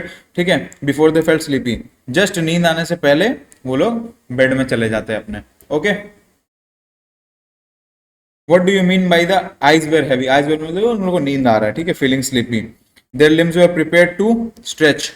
Stretch और love दो चीज दिया गया था। अगर stretch and love या और love लिखा रहता तो आप लोग उसको भी टिक मार सकते थे। समझ गए? What the other thing did they expect rather than sleeping or stretching? देखो loving, ठीक है। How was the lizard? Immobile, tense and grey. ये पोएम में लाइंस दिया हुआ है तो ऑल ऑफ द अबव जाएगा। Which lesson did the lizard give to the speaker and his team? Patience. क्या सिखाया? Patience, सब्र, सब्र करना सिखाया। समय का इंतजार करो, मौका का इंतजार करो, उसके बाद सही चौका लगा दो। What did the lizard wait for? Dark. किसका इंतजार कर रहा था? अंधेरा होने का। Who waited for the dark? Lizard. अभी तो बोला भाई, lizard waited for dark। ये ना भाई क्या फूक के लोग क्वेश्चन बनाता है ना। What did the speaker and his team do from time to time? Glance. Glance मतलब झांकी ले रहा था, देख रहा था बार बार। समझ गए? उसके बाद क्या है? What did the speaker learn from glancing at the lizard? The lizard was alive. Alive मतलब यहाँ पर क्या दर्शाने का कोशिश कर रहा है? उन लोग से ज्यादा एक्टिव था। समझ गए? क्या बोल रहा है, what type of energy lizard have, silent energy. Lizard का कैसा एनर्जी था, साइलेंट एनर्जी, इसका थीम ही साइलेंट एनर्जी पे बेस्ड है, ठीक है। What was the aim of the lizard, death of cockroaches. Lizard किस लिए आया था, कॉकरोच को मारने के लिए, ठीक है, कॉकरोचेस को मारने के लिए। ऑगी एंड द कॉकरोचेस वाला जो कॉकरोचेस है ना, उसको तो नहीं मार पाएगा भाई, ये लिजर्ड फिजर्ड को लोग निपटा लेगा पूरा है। देखते हो क्या, कोई देखते हो तो कमेंट करके बता देना। How many cockroaches was were there in the cottage, cockroaches more than one था, बहुत सारा आता है, ठीक है। वन स्पेसिफाई नहीं किया गया है, नंबर स्पेसिफाई नहीं किया गया, तो हम लोग मोर देन वन मान लेंगे। How did the cockroaches die by lizard, कितना ऑप्शन का देखो, क्रिएटिविटी लेवल देखो क्वेश्चन बनाने वाले का। How did the cockroaches die by gun, गोली से कॉकरोच मारा जा रहा है भाई, हटाओ इसको, छोड़ो। By the attack of the lizard. When did the speaker and his team awake, next morning, कब सो के उठा, अगला दिन। The job was done, what was the job, what was the killing of cockroaches, क्या करना था लिजर्ड को, क्या करना था, कॉकरोचेस को मारना था, क्या करना था, कॉकरोचेस को मार देना था। How was the lizard, stout, stout मतलब मैंने बताया ना, थिक या fat. When did the poet और स्पीकर, पोएट या फिर स्पीकर का बात हो रहा है, and his friend see the lizard, night में, रात में, सोने के टाइम पे, ठीक है। What is the prefix in the word immobile, immobile, separate करो, इमोबाइल, मोबाइल मतलब मूविंग, इम मतलब नहीं मूव कर रहा है, ठीक है, तो इसमें प्रीफिक्स क्या हो गया, इमोबाइल में प्रीफिक्स हो गया im. What is the colour of the lizard, grey, देखो लिखा हुआ था immobile tension grey. To the speaker the lizard was friendly, friendly कैसे, वो वहां पर कॉकरोचेस को क्लियर करने आया था, तो उसके लिए कैसा हो गया, दुश्मन का दुश्मन अपना दोस्त होता है, कॉकरोच स्पीकर के लिए अच्छा नहीं, उसको नहीं पसंद है, और किसी को क्यों कॉकरोच पसंद होगा, गंदगी फैला रहा है, बीमारी फैला रहा है, तो लिजर्ड उसके लिए क्या हो गया, फ्रेंडली हो गया। Who died in the poem, cockroaches died in the poem. और यहां देखो फिर से creativity, creativity spotted guys, poets friend, क्या क्रिएटिविटी है भाई, पोएट के फ्रेंड मर गए, हटाओ छोड़ो कोई बात नहीं, सह लेंगे थोड़ा, आखिरकार सीयू है। What is the meaning of the term more alive, more active, समझ गए। What type of animals are lizard and cockroaches, reptile and periplaneta, reptile and periplaneta, ये इनका मतलब जो जीनस में, जो मैंने बताया था जीनस में डिवाइड किया गया है, रेप्टाइल्स में आते हैं और पेरिप्लेनेटा में आते हैं, समझ गए। रेप्टाइल मतलब कौन, जिसमें आपकी एक्स आती है, समझ गए। तो उसके बाद ये होता है, इसी के साथ आपका सारा चैप्टर खत्म। इंग्लिश का सेम 4 पूरा सिलेबस जो है वन शॉर्ट वीडियो में कंप्लीट करवा लिया गया है, राइट। इसी के साथ पूरा जो चैप्टर, आपका पूरा चैप्टर जो है कंप्लीट हो गया है। और वीडियो अच्छा लगा है, लाइक शेयर सब्सक्राइब करो, आगे दोस्त लोग को भेजो, व्हाट्सएप में जोड़ो, टेलीग्राम में जोड़ो, सब्सक्राइब जरूर करना। कुछ भी डाउट है, दिया हुआ नंबर है उसमें कनेक्ट करो, कुछ भी है वहां पूछो, कमेंट सेक्शन में डाल दो, हम लोग अपना तरफ से पूरा ट्राई करेंगे कि रिप्लाई कर दे, ठीक है। और इसी तरह का वीडियोस आगे भी आते रहेगा, आगे भी दोस्त लोग से शेयर करो, सबको बोलो कि भाई देख लो, खुद पास होने से अच्छा सबको लेकर के पास हो जाओ, कुछ भलाई आप लोग भी कर लो सबका। और कुछ भी समझ अगर नहीं आ रहा है, मैं फिर से बोल रहा हूँ, बार बार कमेंट करके पूछो, टेलीग्राम और व्हाट्सएप में जुड़ जाओ, यहाँ पर सीयू से रिलेटेड जो भी अपडेट्स है, एग्जाम का अपडेट्स है, किसी भी तरह का नोटिस वगैरह, सब चीज का अपडेट हम लोग की तरफ से प्रोवाइडेड होता है, समझ गए। चलो वीडियो देखने के लिए बहुत बहुत धन्यवाद, और नेक्स्ट एडू को फिर से थैंक यू इतना बढ़िया अपॉर्चुनिटी प्रोवाइड करने के लिए, और thank you guys, thanks for watching.